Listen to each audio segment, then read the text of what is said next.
আসসালামু আলাইকুম ওয়া রাহমাতুল্লাহি ওয়া বারাকাতুহু।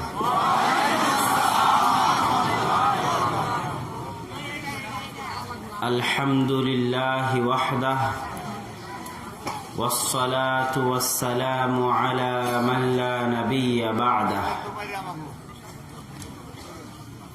যাবতীয় প্রশংসা, হামদ ও সানা মহাপরাক্রমশালী আল্লাহ সুবহানাহু তাআলার জন্য। সকলেই বলে আলহামদুলিল্লাহ।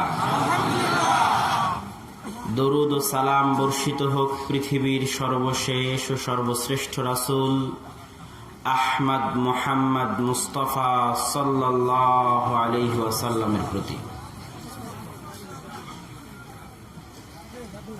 আজকে আমার বক্তব্যের পূর্ব নির্ধারিত যে বিষয় রাখা আছে, সেই বিষয়টি পরিবার সংশ্লিষ্ট বিষয়। এই জন্য আজকের বক্তব্যের আলোচনার বিষয়বস্তু পরিবার ও পারিবারিক জীবন বা একটি ইসলামী পরিবার, আদর্শ পরিবার কিভাবে গড়ে তোলা যায় তার উপর ভিত্তি করে গুরুত্বপূর্ণ আলোচনা পেশ করার চেষ্টা করব ইনশাআল্লাহুল আজিজ।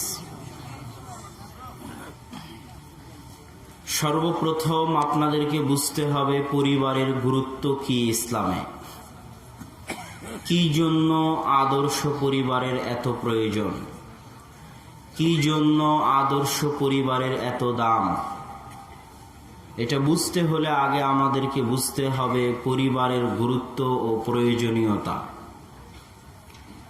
পরিবারের গুরুত্ব বুঝাতে গিয়ে আমি যে কয়েকটি পয়েন্ট উল্লেখ করে থাকি, তার মধ্যে সর্বপ্রথম পয়েন্ট হচ্ছে রাসূল সাল্লাল্লাহু আলাইহি ওয়াসাল্লাম বলেছেন, লা ইয়াহিল্লু দামু মরিইন মুসলিমিন ইল্লা সালাসাহ। মুসলমানের রক্ত হারাম আর এক মুসলমানের উপরে। হারাম মানে এক মুসলমান আর এক মুসলমানকে মারতে পারবে না, হত্যা করতে পারবে না, রক্ত প্রবাহিত করতে পারবে না। এক মুসলমানের ধন সম্পদ আর এক মুসলমানের উপর হারাম মানে এক মুসলমান আর এক মুসলমানের ধন সম্পদ চুরি করতে পারবে না, ডাকাতি করতে পারবে না, লুণ্ঠন করতে পারবে না। এক মুসলমানের মান সম্মান আর এক মুসলমানের উপর হারাম মানে এক মুসলমান আর এক মুসলমানের গীবত করে, পরনিন্দা করে, তোহমত দিয়ে, অপবাদ দিয়ে তার মানহানি করতে পারবে না। এই তিনটে জিনিস কেমন হারাম? এক মুসলমানের রক্ত আর এক মুসলমানের উপর কেমন হারাম? এক মুসলমানের টাকা পয়সা আর এক মুসলমানের উপর কেমন হারাম? এক মুসলমানের মান সম্মান আর এক মুসলমানের উপর কেমন হারাম, তা বুঝাতে গিয়ে রাসূল সাল্লাল্লাহু আলাইহি ওয়াসাল্লাম যা বলেছেন তার সারমর্ম হচ্ছে মুসলমানের রক্তের মূল্য কাবা ঘরের চাইতে বেশি। কেউ যদি কাবা ঘর ধ্বংস করে ফেলে, ভেঙে ফেলে, আপনি কল্পনা করতে পারেন যে আপনি নিজে হাতে কুড়াল নিয়ে কাবা ঘর ভাঙছেন। এটা যত বড় গুনাহ, তার চেয়ে বড় গুনাহ একজন মুসলমানকে হত্যা করা। এটা আমি বলিনি, রাসূল সাল্লাল্লাহু আলাইহি ওয়াসাল্লাম বলে গেছেন। শুধু তাই নয়, আমাদের সমাজের মানুষ মনে করে এই গণতান্ত্রিক জঘন্য রাজনীতির কারণে যে একাই একজন মানুষকে হত্যা করে দেওয়া হয়তো গুনাহ, কিন্তু 10 জন মিলে চোর চোর বলে, ডাকাত ডাকাত বলে একটা নিরাপরাধ মানুষকে 15-20 জন মিলে গণপিটুনি দিয়ে মেরে ফেলে দেওয়া হয়তো গুনাহ নয়। আমি একটা থাপ্পড় মারলাম, আর একজন আর একটা থাপ্পড় মারলো, এর কি আর হিসাব হবে কিয়ামতের মাঠে? তো রাসূল সাল্লাল্লাহু আলাইহি ওয়াসাল্লাম বলছেন সহিহ হাদিস, যে লাউ আন্না আহলাস সামাই ওয়া আহলাল আরজ, যদি আসমানের অধিবাসী এবং জমিনের অধিবাসী একত্রিত হয়ে একজন মুমিন মুসলিমকে হত্যা করে, তাহলে আল্লাহ সুবহানাহু ওয়া তাআলা আদম থেকে নিয়ে কিয়ামত পর্যন্ত সকল মানুষকে, সকল ফেরেশতাকে, সকল জিনকে যারা একসাথে একজন মুমিনকে হত্যা করেছে এদের সকলকেই একসাথে জাহান্নামে নিক্ষেপ করতে সরিষার সমপরিমাণ দ্বিধাবোধ করবেন না। এটা একজন মুমিনের রক্তের মূল্য আল্লাহর নিকটে। এটা বলে আমি যেটা বুঝাতে চাচ্ছি যে রাসূল সাল্লাল্লাহু আলাইহি ওয়াসাল্লাম বলছেন মুমিনের রক্ত হারাম, তবে 3 শ্রেণীর মুসলমানকে হত্যা করা যায়, 3 শ্রেণীর মুসলমানকে মেরে ফেলা যায়। এক, যে আরেকজনকে অন্যায়ভাবে হত্যা করেছে, কিসাস হিসেবে তাকে হত্যা করা যায়। 2, আস-সাইয়্যিবুজ জানি, যে বিবাহিত অবস্থায় জেনা করেছে তাকে হত্যা করা যায়। 3, মুফারিকুল জামাআহ, যে জামাত ছেড়ে দিয়েছে তাকে হত্যা করা যায়। তো মুফারিকুল জামাআহ মানে কি? এখানে 1 মিনিট থেমে এই জিনিসটার ব্যাখ্যা দিয়ে আমরা আবার আমাদের আলোচ্য বিষয়ে ফিরে যাব। যে জামাত ছেড়ে দেয় তাকে হত্যা করা যাবে। এখন পৃথিবীতে যত দল আছে, যত সংগঠন আছে, সবাই দাবি করে যে জামাতবদ্ধ জীবনযাপন মানে তাদের দলের সাথে জীবনযাপন, জামাতবদ্ধ জীবনযাপন মানে তাদের সংগঠনের সাথে জীবনযাপন। পৃথিবীর প্রায় সব দলই, প্রায় সব দল, সেটা বেদাতি দল হোক, সেটা রাজনৈতিক ইসলামী রাজনৈতিক দল হোক, সেটা সহি আকীদার দল হোক, তাদের সবার পুঞ্জিপতি, তাদের সবার অন্ধের ষষ্ঠী হচ্ছে এই হাদিসগুলো, জামাতবদ্ধ জীবনযাপনের হাদিসগুলো। কিন্তু জামাতবদ্ধ জীবনযাপন মানে নির্দিষ্ট কোনো দলের সাথে সম্পৃক্ত থাকা, নির্দিষ্ট কোনো সংগঠনের সাথে সম্পৃক্ত থাকা, এটা ডাহা মিথ্যা কথা। এটা হাদিসের উপর অত্যাচার, এটা হাদিসের উপর জুলুম, এটা হাদিসের বিকৃতি। জামাতবদ্ধ জীবনযাপন মানে হচ্ছে নির্ধারিত খলিফার অধীনে তার অনুগত থেকে তার বৈধ আদেশকে অমান্য না করে তার বিরুদ্ধে বিদ্রোহ না করা মানে হচ্ছে জামাতবদ্ধ জীবনযাপন করা। আর যখনই কেউ কোনো মুসলিম রাষ্ট্রনেতার, যখনই কেউ কোনো ইসলামী খেলাফতের মুসলিম খলিফার বৈধ আদেশকে অমান্য করে তার বিরুদ্ধে বিদ্রোহ করবে, তখন তাকে হত্যা করা ওই খলিফার জন্য জায়েজ। রাসূল সাল্লাল্লাহু আলাইহি ওয়াসাল্লাম এদেরকেই খারিজি, এদেরকেই বলা হয় খারিজি, যারা জামাত থেকে বের হয়ে যায় তারাই খারিজি। এদের কথাই রাসূল সাল্লাল্লাহু আলাইহি ওয়াসাল্লাম বলেছেন, যদি আমি তাদেরকে পাই লাআকতুলান্নাহুম কাতলা সামুদ, তাহলে জামাত থেকে বের হয়ে যাওয়া এই সমস্ত খারিজিদেরকে সামুদ জাতির ন্যায় আমি হত্যা করব। এটা আল্লাহ রাসূলের ভাষা, সহিহ বুখারীর হাদিস।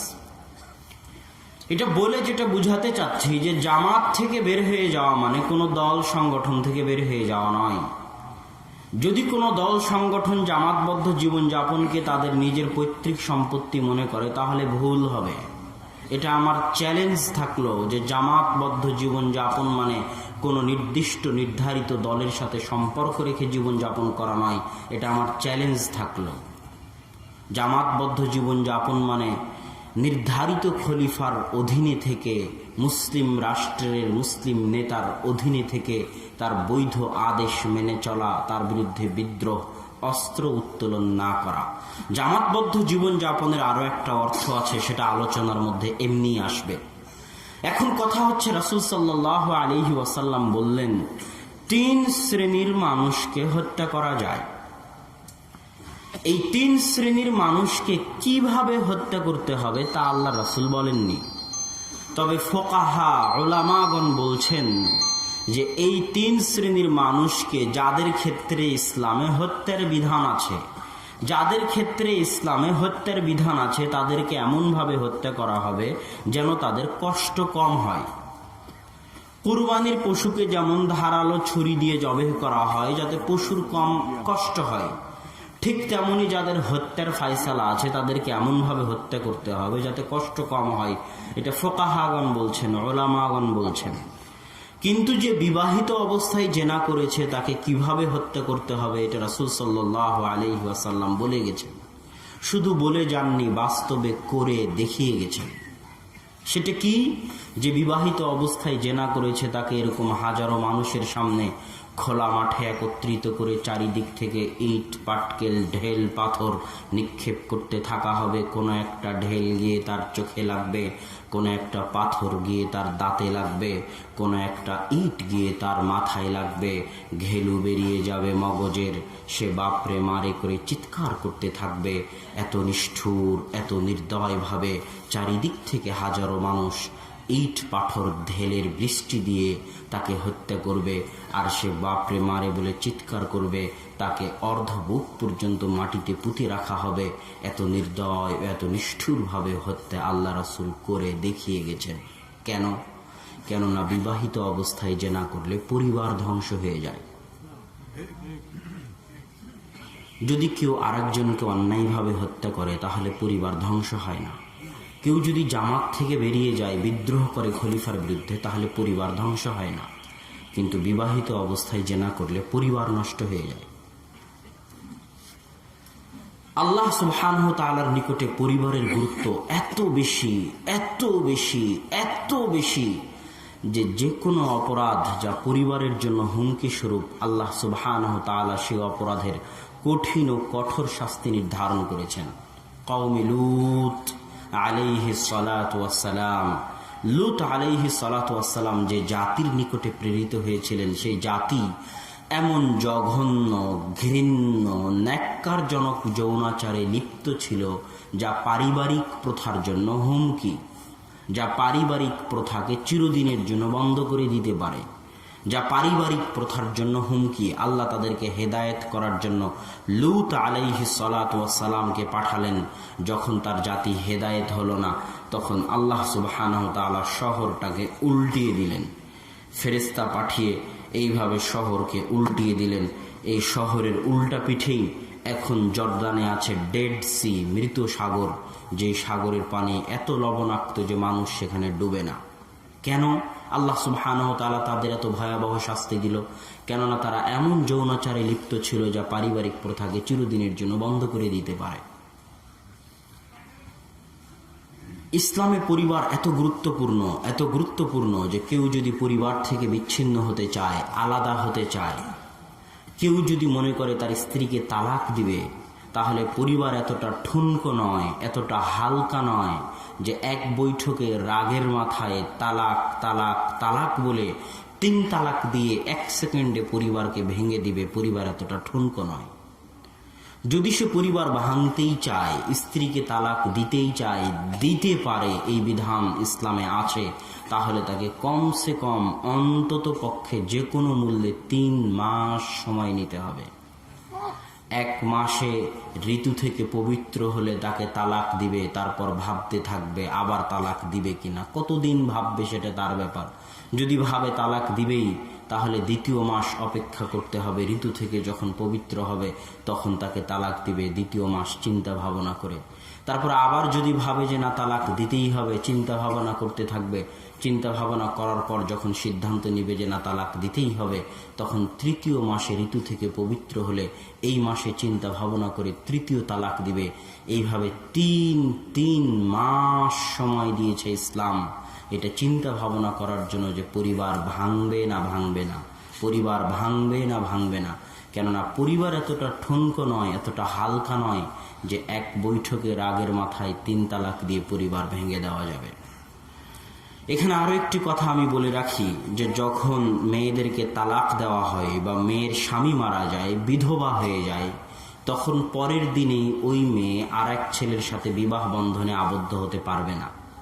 মেয়ে যদি নিজেও তালাক দেয় স্বামীকে, যেটাকে বলা হয় খোলা তালাক, তখনও মেয়ে পরের দিনেই বিবাহ বন্ধনে আবদ্ধ হতে পারবে না।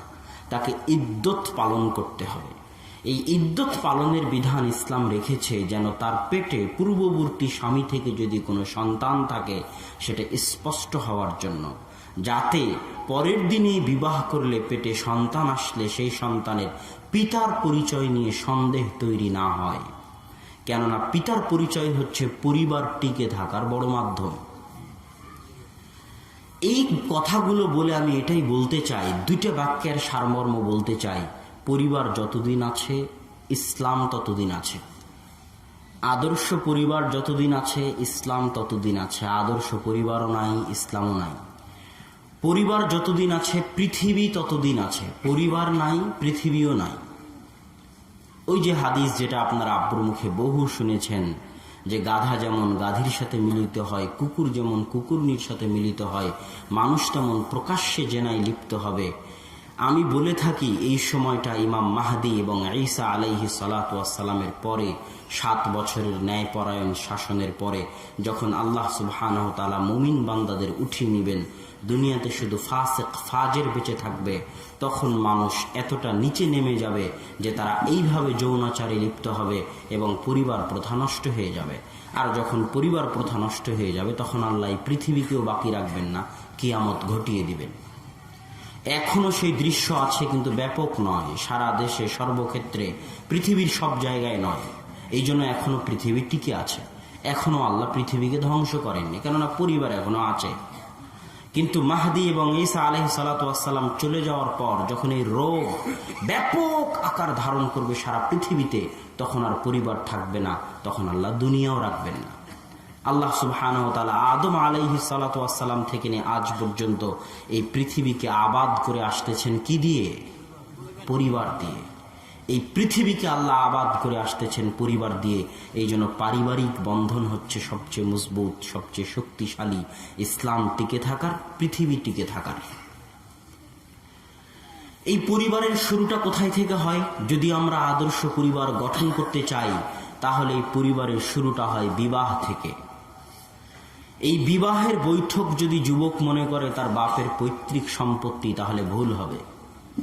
31st নাইট যুবক তোমার বাপের পৈতৃক সম্পত্তি হতে পারে। 31st নাইট তুমি নিজে বানিয়েছ। 31st নাইট তুমি কিভাবে উদযাপন করবা সেটা তোমার ব্যাপার। 31st নাইটে যদি তুমি গান বাজনা করো, তাহলে একটা গুনাহ হবে, সেই গুনাহ হচ্ছে গান বাজনা করার গুনাহ। আর ঈদুল ফিতর, ঈদুল আজহা তোমার বাপের পৈতৃক সম্পত্তি নয়। ঈদুল ফিতর, ঈদুল আজহা কার দেওয়া দিন? আল্লাহ সুবহানাহু ওয়া তাআলা হাদিসে স্পষ্ট আছে যে আবদালাকুমুল্লাহু বিহিমা, আল্লাহ দিচ্ছেন তোমাদেরকে দুইটা দিন, একটা ঈদুল ফিতর, একটা ঈদুল আজহা। মানে ঈদুল ফিতর, ঈদুল আজহা যুবক তোমার পৈতৃক সম্পত্তি নয়। ঈদুল ফিতর, ঈদুল আজহার দিনে কেউ যদি গান বাজায়, তাহলে দুটো গুনাহ হবে। 1, গান বাজানোর গুনাহ, 2, আল্লাহর দেওয়া দিনের অপমান করার গুনাহ। ঠিক তেমনি যুবক, বিবাহ তোমার পৈতৃক সম্পত্তি নয়। জেনা করা তোমার পৈতৃক সম্পত্তি হতে পারে, কিন্তু বিবাহ রাসূল সাল্লাল্লাহু আলাইহি ওয়াসাল্লামের সুন্নাত, রাসূল সাল্লাল্লাহু আলাইহি ওয়াসাল্লামের গুরুত্বপূর্ণ সুন্নাত হচ্ছে বিবাহ। বিবাহ যদি করতে চাও, তাহলে আল্লাহ রাসূলের পদ্ধতিতেই করতে হবে, এটাই ঠিক। কেননা বিবাহ আমার এবং আপনার পৈতৃক সম্পত্তি নয়। অতএব বিবাহ করতে চাইলে রাসূল সাল্লাল্লাহু আলাইহি ওয়াসাল্লামের সুন্নাত অনুযায়ী করতে হবে। বিবাহের ক্ষেত্রে রাসূল সাল্লাল্লাহু আলাইহি ওয়াসাল্লামের সবচেয়ে বড় সুন্নাত হচ্ছে, রাসূল সাল্লাল্লাহু আলাইহি ওয়াসাল্লাম বিবাহের ক্ষেত্রে সবচেয়ে গুরুত্বপূর্ণ যে জিনিস দেখতে বলেছেন, সেটা হচ্ছে আদর্শ পরহেজগার তাকওয়াবান স্ত্রী। একটি পরিবারের সবচেয়ে গুরুত্বপূর্ণ সদস্য হচ্ছে পরহেজগার স্ত্রী, তাকওয়াবান স্ত্রী, আল্লাহ ভীরু স্ত্রী। এটা হচ্ছে পরিবারের সবচেয়ে গুরুত্বপূর্ণ সদস্য। আজকে যারা আমাদেরকে ধোঁকা দিচ্ছে, মা এবং বোনদেরকে ধোঁকা দিচ্ছে, এরা হচ্ছে ডাহা মিথ্যুক। এরা বলে যে মা এবং বোন ঘরে বসে আছে, তো বেকার আছে। মা এবং বোনেরা যখন বলে যে আপনি কি করছেন, তো বলে আমি ঘরে বসে আছি, গৃহিণী, তখন তাকে লজ্জা লাগে যে সে গৃহিণী, সে কোনো স্কুলে পড়ায় না, কোনো কলেজে পড়ায় না, কোনো গার্মেন্টসে কাজ করে না। এটা ভেবে তাকে লজ্জা লাগে যে সে গৃহিণী, সে মনে হয় বেকার। যারা তাদেরকে এটা বুঝাতে চায় যে তারা বেকার, মা এবং বোনদেরকে, তারা ডাহা মিথ্যুক। যে এনজিও, যে কর্মচারী, যে কোম্পানি, যে বিদেশি সংস্থা মেয়েদেরকে এটা বুঝাতে চায় যে তারা বেকার, তারা হচ্ছে ডাহা মিথ্যুক। ওয়াল্লাহে আল্লাহর কসম, ওয়াল্লাহে আল্লাহর কসম, আসমানের নিচে জমিনের উপরে সবচেয়ে দামি চাকরি, সবচেয়ে গুরুত্বপূর্ণ চাকরি, সবচেয়ে কঠিন চাকরি, এত কঠিন চাকরি পৃথিবীতে আর নাই। পারমাণবিক বম তৈরি করা অত কঠিন নয়, মঙ্গল চন্দ্র গ্রহে যাওয়া অত কঠিন নয়, একটা ছোট্ট শিশুকে সৎ মানুষ রূপে গড়ে তোলা যত কঠিন। সারা বাংলাদেশের 18 কোটি নারীর 9 কোটি নারী যদি 18 কোটি নারী পুরুষের 9 কোটি নারী যদি রাস্তায় বের হয়ে 24 ঘন্টা কাজ করে, গার্মেন্টসে হোক আর যেখানেই হোক, এই 24 ঘন্টা কাজ করে জাতির জানা উপকার করতে পারবে। একজন নারীও যদি ঘরে বসে একটা সন্তানকে সৎ করে মানুষ করতে পারে, সালাহুদ্দিন আইয়ুবীর মতো, মোহাম্মদ বিন কাসেমের মতো, তারিক বিন জিয়াদের মতো, ইমাম বুখারীর মতো, ইমাম মুসলিমের মতো, তাহলে সারা 9 কোটি নারী 24 ঘন্টা কাজ করে জাতির জানা উপকার করতে পারবে। একজন সালাহুদ্দিন আইয়ুবী জাতির তার চেয়ে বেশি উপকার করতে পারবে। এই ছোট্ট জিনিসটুকু আমাদের মা এবং বোনেরাও বুঝে না, আমাদের সমাজ নেতারাও বুঝে না, আমাদের রাষ্ট্র নেতারাও বুঝে না। এত দামি চাকরি আল্লাহ সুবহানাহু ওয়া তাআলা ওই মেয়েকে দিয়েছে, আমাদের মা এবং বোনদেরকে দিয়েছে। এত দামি দায়িত্ব আল্লাহ সুবহানাহু ওয়া তাআলা আমাদের মা এবং বোনদেরকে দিয়েছে, এটা তাদেরকেই পালন করতে হবে। এই জন্য বিবাহের ক্ষেত্রে সর্বপ্রথম স্ত্রী নির্বাচন করা শিখতে হবে। স্ত্রীর একজন সতী সাধবী স্ত্রীর গুরুত্ব বুঝতে হবে। রাসূল সাল্লাল্লাহু আলাইহি ওয়াসাল্লাম বলছেন, তুনকাহুল মারআতু লিআরবাঈন, নারীকে বিবাহ করা হয় 4টি জিনিস দেখে, লিমালিহা ওয়ালি হাসাবিহা ওয়ালি জামালিহা ওয়ালি দীনিহা, তার ধন সম্পদ, টাকা পয়সা, সৌন্দর্য, দিনদারিতা। তবে আমি মুহাম্মদ সাল্লাল্লাহু আলাইহি ওয়াসাল্লাম বলে যাচ্ছি, তোমরা বিবাহের ক্ষেত্রে মেয়ের মধ্যে যদি বংশমর্যাদা না পাও, সৌন্দর্যতা না পাও, ধন দৌলত না পাও, তবে চলবে, কিন্তু অবশ্যই যেন দিনদারিতা থাকে।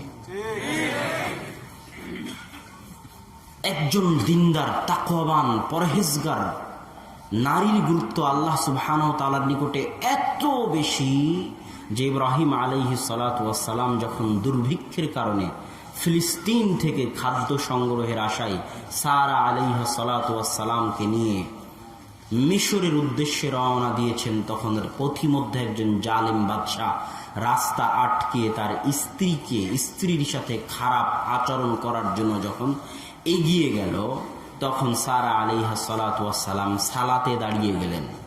বিপদে পড়লে কি করতে হয়? সালাতে দাঁড়াতে হয়। সালাত হচ্ছে দোয়া করার সবচেয়ে বড় মাধ্যম। মানুষ যখন বিপদে পড়ে তখন মানুষ মনে করে, আরে ওসি সাহেবকে ফোন করো, কমিশনার সাহেবকে ফোন করো। মানুষ হয়তো দৌড়িয়ে মেডিকেলে চলে যায় যে আমার ছেলে অ্যাক্সিডেন্ট করেছে, সব জ্ঞান হারিয়ে মেডিকেলে চলে গেল, ডাক্তার খুঁজতে চলে গেল। কিন্তু যিনি আলা কুল্লি শাইইন কাদির, যিনি হচ্ছেন সবচেয়ে ক্ষমতাবান, পৃথিবীর সকল মানুষের চাইতে, সকল সৃষ্টি জীবের চাইতে, যিনি চাইলেই সবকিছু করতে পারেন, তাকে এখনো ডাকার প্রয়োজন মনে করেনি। এটাই হচ্ছে মানুষের সবচেয়ে বড় ভুল। বিপদে পড়লে ওসিডিসি কে ফোন দিতে হবে না, ডাক্তারকে ফোন দিতে হবে না, আগে কাকে ফোন দিতে হবে? আগে কার সাথে যোগাযোগ করতে হবে? আল্লাহ সুবহানাহু ওয়া তাআলার সাথে। তিনি চাইলে সব ঠিক করে দিবেন। এই জন্য বিপদে পড়লে সবার আগে আল্লাহকে জানাতে হবে, আল্লাহ আমি বিপদে পড়েছি, তারপরে তখন মানুষের কাছে যেতে হবে। সম্মানিত উপস্থিতি, আমরা বলছিলাম যে তখন তিনি বিপদে পড়ে আল্লাহ সুবহানাহু ওয়া তাআলার নিকটে দোয়া করতে লাগলেন, আল্লাহুম্মা ইন কুনতা তা'লাম, হে আল্লাহ আপনি যদি জানেন আমি সারা আমার ইজ্জত, আমার লজ্জা স্থান, আমার মান সম্মান, আমার আমানতের হেফাজত করেছি, খেয়ানত করিনি, তাহলে আল্লাহ আজকে এই সময়ে আমি যে বিপদে পড়েছি, আপনি এই কাফেরকে লা তুসাল্লিত আলাইয়াল কাফের, এই কাফেরকে আমার উপর জয় করিয়েন না। আমি যেমন ভাবে আমার ইজ্জতের হেফাজত করে এসেছি, আজকে আপনি এই বিপদের সময় আমার ইজ্জতের হেফাজতের দায়িত্ব আপনার। এই দোয়া করা মাত্র কাফেরের হাত পা অবশ হয়ে যায়। এটা একজন পরহেজগার তাকওয়াবান নারীর মূল্য আল্লাহ সুবহানাহু ওয়া তাআলার নিকটে। আল্লাহু আকবার। যে নারী কোনোদিন পর পুরুষের সাথে প্রেমের আলাপে লিপ্ত হয়নি, যদি এরকম নারী পৃথিবীতে থাকে যে তার জিহ্বাকে পর পুরুষের সাথে প্রেম আলাপে লিপ্ত হওয়ার জন্য ব্যবহার করেনি, সেই নারী যদি ওই জিহ্বা দিয়ে দোয়া করে তাহলে আল্লাহ সুবহানাহু ওয়া তাআলা ওই দোয়া কবুল করতে দেরি করবেন না। আল্লাহু আকবার। তার প্রমাণ হচ্ছে সারা আলাইহা সালাতু ওয়াস সালাম। এটাই হচ্ছে তাকওয়াবান পরহেজগার নারীর গুরুত্ব। সম্মানিত উপস্থিতি, এই জন্য বিবাহ করার ক্ষেত্রে যুবকরা বলে, মেসেঞ্জারে প্রশ্ন করে, যেহেতু আমরাও একটু যুবক বয়সের, এই জন্য আমাদের এই প্রশ্নগুলো করতে তারা স্বাচ্ছন্দ্য বোধ করে। তারা বলে যে হুজুর বা আব্দুল্লাহ ভাই, আমার প্রেমিকা অনেক পরহেজগার, সে আমাকে ফজরের সময় ফোন দিয়ে ঘুম থেকে জাগিয়ে তোলে, পর্দা করে, 5 ওয়াক্ত সালাত আদায় করে। এটা ধোঁকা যুবক, এটা ধোঁকা। এই ধোঁকা থেকে বেরিয়ে আসতে হবে। এখানে একটা কথা মনে পড়ে যায় যখনই আমি বলি, আমার একজন ক্লাসমেট আছে, খুব পরিশ্রমী, সে মাস্টার্সেও চান্স পেয়েছে, ক্যামেরুন তার বাড়ি। আমি একদিন তাকে জিজ্ঞেস করছি যে তোমাদের দেশে ইশক মোহাব্বাহ এর প্রচলনটা কেমন, এই সংস্কৃতিটা কেমন? তখন সে আমার প্রশ্নের উত্তর না দিয়ে আমার উপর রাগান্বিত হয়ে গেল। আমি বললাম, লেশ তাকজাব, কেন আপনি রাগান্বিত হচ্ছেন? আমি তো এমন কিছু বলিনি যেটা রাগান্বিত হওয়ার। সে তখন বলতেছে, তুমি ইসলামের অপমান করেছো। নাউযু বিল্লাহ, আস্তাগফিরুল্লাহ, আল্লাহর নিকটে এ থেকে পানাহ চাই, আমি কিভাবে ইসলামের অপমান করলাম? তখন সে বলতেছে, তুমি যেটাকে মহাব্বাতে ইশক বলতেছ, বিবাহ বহির্ভূত যে কোনো সম্পর্ক, সেটা বিবাহের আগে হোক বিবাহের পরে হোক, বিবাহ বহির্ভূত যে কোনো সম্পর্ককে ইসলামের দৃষ্টিতে জেনা বলা হয়। কি বলা হয়? জেনা বলা হয়। যেই সম্পর্ককে ইসলাম জেনা বলতেছে, সেই সম্পর্ককে তুমি কোন সাহসে প্রেম ভালোবাসা বলো? কথা মনে হয় বুঝাতে পারিনি। এটা ইসলামের অপমান। যখনই আপনি একটা গুনাহ করা আর একটা ইসলামের অপমান করা, আপনি গুনাহ করতেছেন আবার গুনাহকে গুনাহ মানতে নারাজ, এটা হচ্ছে ইসলামের অপমান করা। আপনি দাড়ি কাটতেছেন আবার মাতাব্বরি করতেছেন, দাড়ি কাটা নিয়ে বড় বড় কথা বলতেছেন, তাহলে আপনি ইসলাম থেকে বের হয়ে যেতে পারেন। দাড়ি কাটলে আপনাকে অন্তত পক্ষে এতটুকু স্বীকৃতি দিতে হবে যে দাড়ি কাটা গুনাহের কাজ, দাড়ি কাটা হারাম কাজ, আমি আল্লাহর নিকটে তওবা করতে চাই, এতটুকু স্বীকৃতি দিতে হবে। এতটুকুও যদি স্বীকৃতি না দেন তাহলে আপনি ইসলাম থেকে বের হয়ে যেতে পারেন। এটা ইসলামের অপমান। ঠিক তেমনি বিবাহ বহির্ভূত যে কোনো সম্পর্ককে ইসলামের দেওয়া নাম হচ্ছে জেনা। যখন সেই জেনা নামটা পাল্টিয়ে আপনি বলতেছেন এটা প্রেম ভালোবাসা, তখন আপনি ইসলামের অপমান করতেছেন। তখন আমি এই জিনিসটা আমার বুঝে আসলো যে এটা তো অনেক কঠিন এবং ভয়াবহ জিনিস। সে বলতেছে, তুমি আমাকে জিজ্ঞেস করো যে আমাদের দেশে জেনার সম্পর্ক কেমন, তাহলে তোমার প্রশ্ন ঠিক আছে। তো ওই যুবককেও আমি বলতে চাই যে তার প্রেমিকাকে বিবাহ করতে চায়, যে তুমি বলো যে আমার সাথে জেনায় লিপ্ত আছে, আমি তার সাথে বিবাহ করতে চাই, এটা বলো, প্রেম বলিও না। তারপরে যদি তোমার বিবাহ করতে মন চাই সেটা তোমার ব্যাপার। আল্লাহ বলেছে যে আল খাবিসুনা লিল খাবিসাত, জেনাকারীরা জেনাকারিনীদের জন্য, অত্তাইয়িবুনা লিত-তাইয়িবাত, পবিত্ররা পবিত্রদের জন্য, এটা আল্লাহ কোরআনে বলে দিয়েছে। তো তুমি যদি জেনাকার হয়ে জেনাকারিনীকে বিবাহ করতে চাও তো এটা আল্লাহর ফায়সালা কোরআনে, আমার আপত্তি নাই। কিন্তু যদি তুমি সুন্দর পরিবার গঠন করতে চাও, পরিবার খেলতামাশার জিনিস নয়, পরিবার গুরুত্বপূর্ণ জিনিস, পরিকল্পনার জিনিস, লক্ষ্য উদ্দেশ্যের জিনিস। একটা মানুষ যেমন লক্ষ্য উদ্দেশ্যবিহীন চলতে পারে না, তেমনি একটি পরিবার লক্ষ্য উদ্দেশ্যবিহীন চলতে পারে না। পরিবার গঠন করতে হলে টার্গেট থাকতে হবে, জাতিকে সৎ প্রজন্ম উপহার দিব, সৎ সন্তান উপহার দিব, আদর্শ সন্তান উপহার দিব। এই টার্গেট নিয়ে যখন দুইজন সংসারে আসবে এবং এই সৎ প্রজন্ম উপহার দেওয়ার মাধ্যমে পুরো পরিবার মিলে জান্নাতে যাব, এটা হলো লক্ষ্য উদ্দেশ্য। কু আনফুসাকুম ওয়া আহলিকুম নারা, নিজে জাহান্নাম থেকে বাঁচো আর পরিবারকে জাহান্নাম থেকে বাঁচাও। তথা পরিবারের লক্ষ্য উদ্দেশ্য হতে হবে জাতিকে সৎ প্রজন্ম উপহার দিয়ে পরিবার সহ জান্নাতে যাওয়া। এই যতক্ষণ না এই লক্ষ্য উদ্দেশ্য নির্ধারিত হবে ততক্ষণ যুবক প্রতি পদে পদে ভুল করবে। এখানে আর একটা কথা বলে রাখি, যুবক, যদি তুমি তোমার প্রেমিকাকেই বিবাহ করার সিদ্ধান্ত নাও, তাহলে আমি একটা কথা লিখে দিলাম, মনে রাখবে, যে মেয়ে একবার পর পুরুষের সাথে সম্পর্ক তৈরি করার অভ্যাস গড়ে তুলেছে, সে বিবাহের পরও এই অভ্যাস পরিত্যাগ করতে পারবে না, পারবে না। এটা আমি লিখে দিয়ে গেলাম, এটা আমি লিখে দিয়ে যেতে পারি, ইল্লা মান রাহিমা রব্বি, তবে যার উপর আমার আল্লাহ দয়া করবে তার বিষয়টা আলাদা। যে তওবা করে ফিরে আসবে, আল্লাহর যার উপর দয়া হবে তার বিষয় আলাদা। কিন্তু যে বিবাহের আগে একবার পরপুরুষের সাথে সম্পর্ক তৈরি করা শিখে গেছে, সেটা তুমি হও না কেন, এই অভ্যাস থেকে সে ফিরে আসতে পারবে না।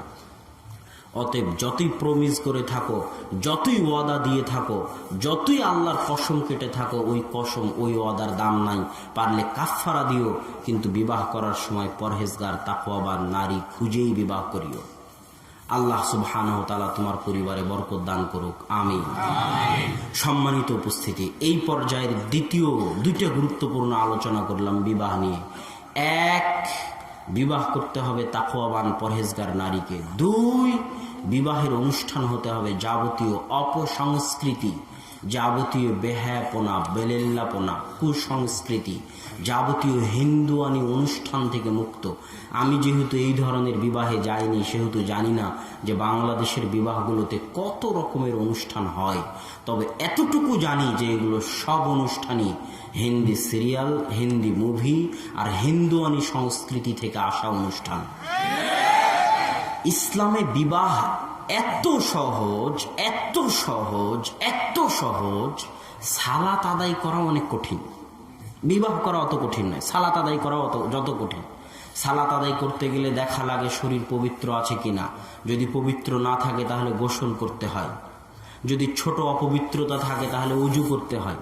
সালাত আদায় করতে গেলে দেখা লাগে জামা পবিত্র আছে কিনা। পবিত্র না থাকলে পবিত্র জামা নিতে হয়। সালাত আদায় করতে গেলে দেখা লাগে জায়গা পবিত্র আছে কিনা। জায়গা পবিত্র না থাকলে পবিত্র জায়গা নিতে হয়। সালাত আদায় করতে গেলে দেখা লাগে কেবলা কোন দিকে, কেবলা ঠিক আছে কিনা। ঠিক না থাকলে কেবলা ঠিক করতে হয়। সালাত আদায় করতে গেলে দেখা লাগে আমি সালাতের নিয়ম কানুন জানি কিনা, সূরা ফাতিহা অন্যান্য সূরা মুখস্থ আছে কিনা, রুকুতে কি পড়বো, সিজদায় কি পড়বো তা মুখস্থ আছে কিনা, সালাম ফেরানোর আগ পর্যন্ত কি পড়বো, বৈঠকে কি পড়বো তা মুখস্থ আছে কিনা। সালাত আদায় করা অনেক কঠিন ইবাদত। বিবাহ করা এর চাইতে অনেক অনেক অনেক গুণ সহজ। কিন্তু আজকে আমাদের সমাজে হিন্দুয়ানি সংস্কৃতি, হিন্দুয়ানি অনুষ্ঠান দিয়ে বিবাহকে পাহাড় বানানো হয়েছে, সবচেয়ে কঠিন বানিয়ে ফেলা হয়েছে। একটা জিনিস মনে রাখবেন, যে সমাজে বিবাহ যত কঠিন, ওই সমাজে জেনা তত সহজ। যে সমাজে বিবাহ যত কঠিন, ওই সমাজে জেনা তত সহজ। যে সমাজে বিবাহ যত কঠিন, ওই সমাজে জেনা তত সহজ। আর পাশ্চাত্য বিশ্ব যারা পর্নোগ্রাফির ব্যবসা করে, তারা বিবাহকে কঠিন করতে চায়, কঠিন থেকে কঠিন বানাতে চায়।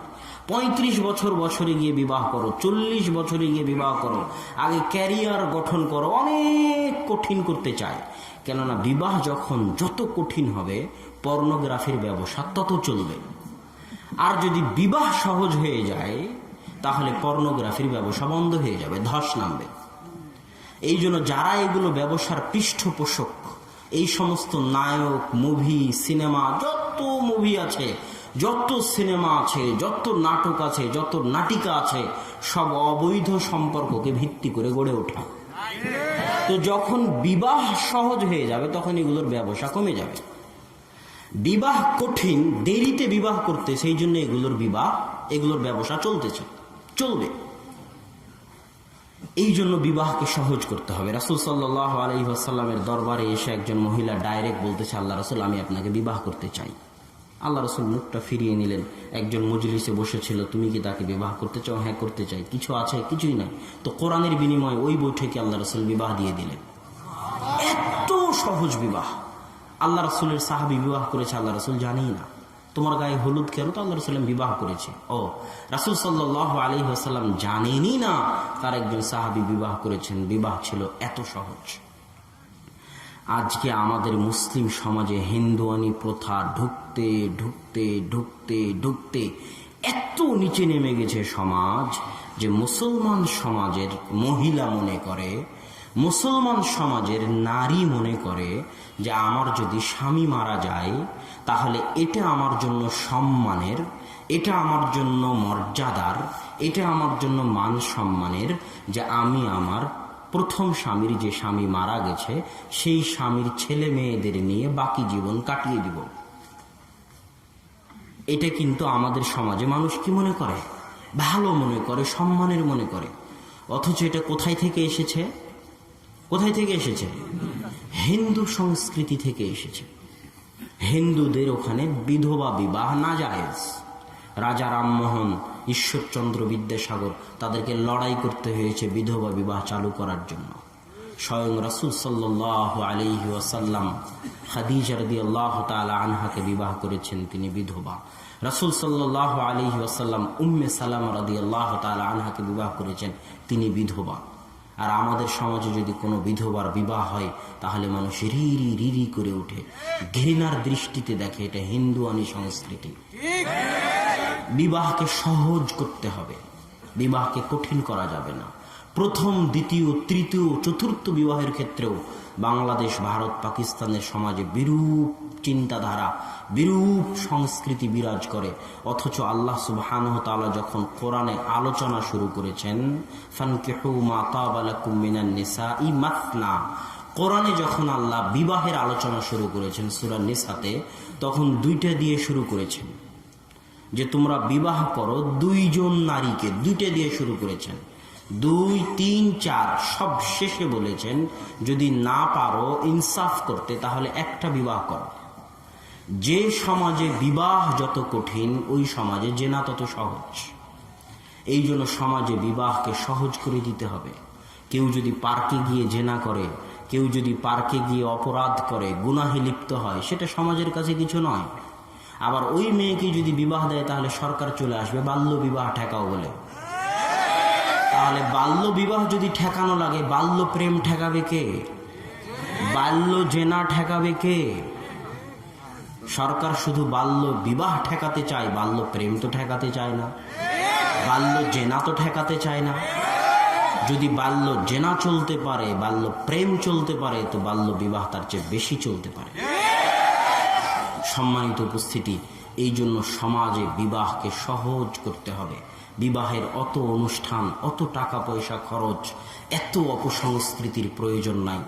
সরাসরি রাসূল সাল্লাল্লাহু আলাইহি ওয়াসাল্লামের সুন্নাত অনুযায়ী মসজিদে সাদা মাটা ভাবে বিবাহ হবে, তাহলে এই বিবাহে আল্লাহর পক্ষ থেকে বরকত হবে, এই পরিবারে আল্লাহর পক্ষ থেকে বরকত হবে। একটা জিনিস মনে রাখবেন, বিবাহ আর সন্তান হচ্ছে রহমত বরকতের দরজা উন্মুক্ত হওয়ার রাস্তা। বিবাহ আর সন্তান হচ্ছে আল্লাহর পক্ষ থেকে রহমত ও বরকত উন্মুক্ত হওয়ার রাস্তা। কিন্তু ওই বিবাহ হতে হবে শরীয়ত সম্মত। আপনি হয়তো বলতে পারেন, কেমনে বিবাহ এবং সন্তানের মাধ্যমে রহমত এবং বরকতের দরজা উন্মুক্ত হবে? আমি আপনাকে বলি, যখন আপনার জন্ম হয়েছিল তারও এই পৃথিবী সৃষ্টির 50,000 বছর পূর্বে আপনি আপনার রিজিক নিয়ে পৃথিবীতে এসেছেন, যেটা পৃথিবী সৃষ্টির 50,000 বছর পূর্বে লেখা হয়েছিল।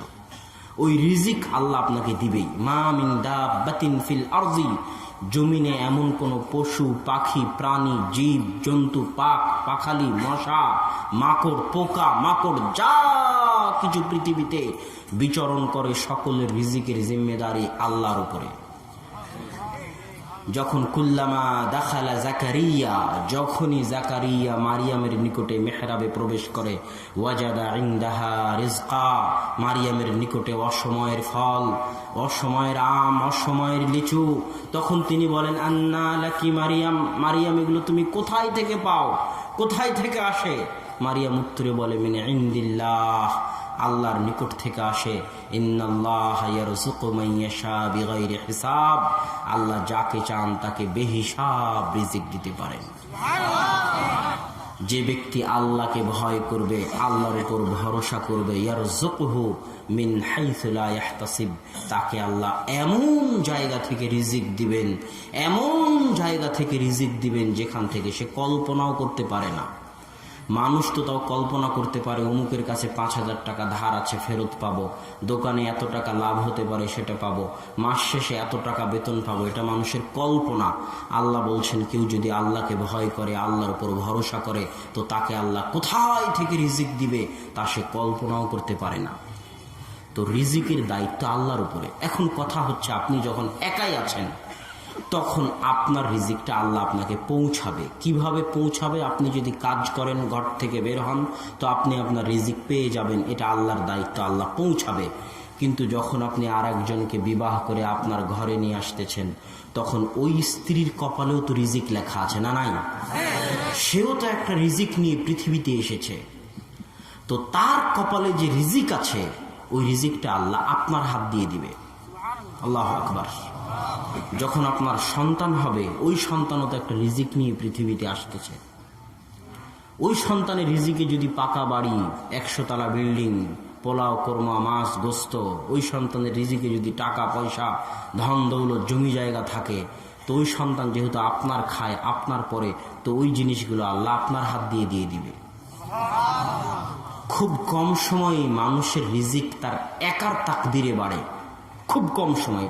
যদি কারো তাকদির আল্লাহ বড় করে দেয়, ভাগ্য ভালো করে দেয়, তো একার তাকদিরেই বাড়তে পারে। কিন্তু অধিকাংশ সময়ে মানুষের রিজিক বাড়ে যখন 4-5 জনের তাকদির এক জায়গায় জমা হয়। কথা বুঝাতে পারিনি মনে হয়। আপনার তাকদির, আপনার স্ত্রীর তাকদির, আপনার ছেলে মেয়ের তাকদির সব এক জায়গায় জমা হয়েছে।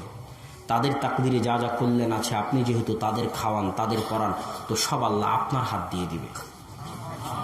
এরকম যত ইয়াতিম, যত দরিদ্র, যত গরিব, যত মিসকিন, যত ফকিরের আপনি দায়িত্ব বহন করবেন, যত মানুষের রিজিকের দায়িত্ব আপনি উঠাবেন, আল্লাহ তত মানুষের রিজিক আপনার হাত দিয়ে পাঠাবে।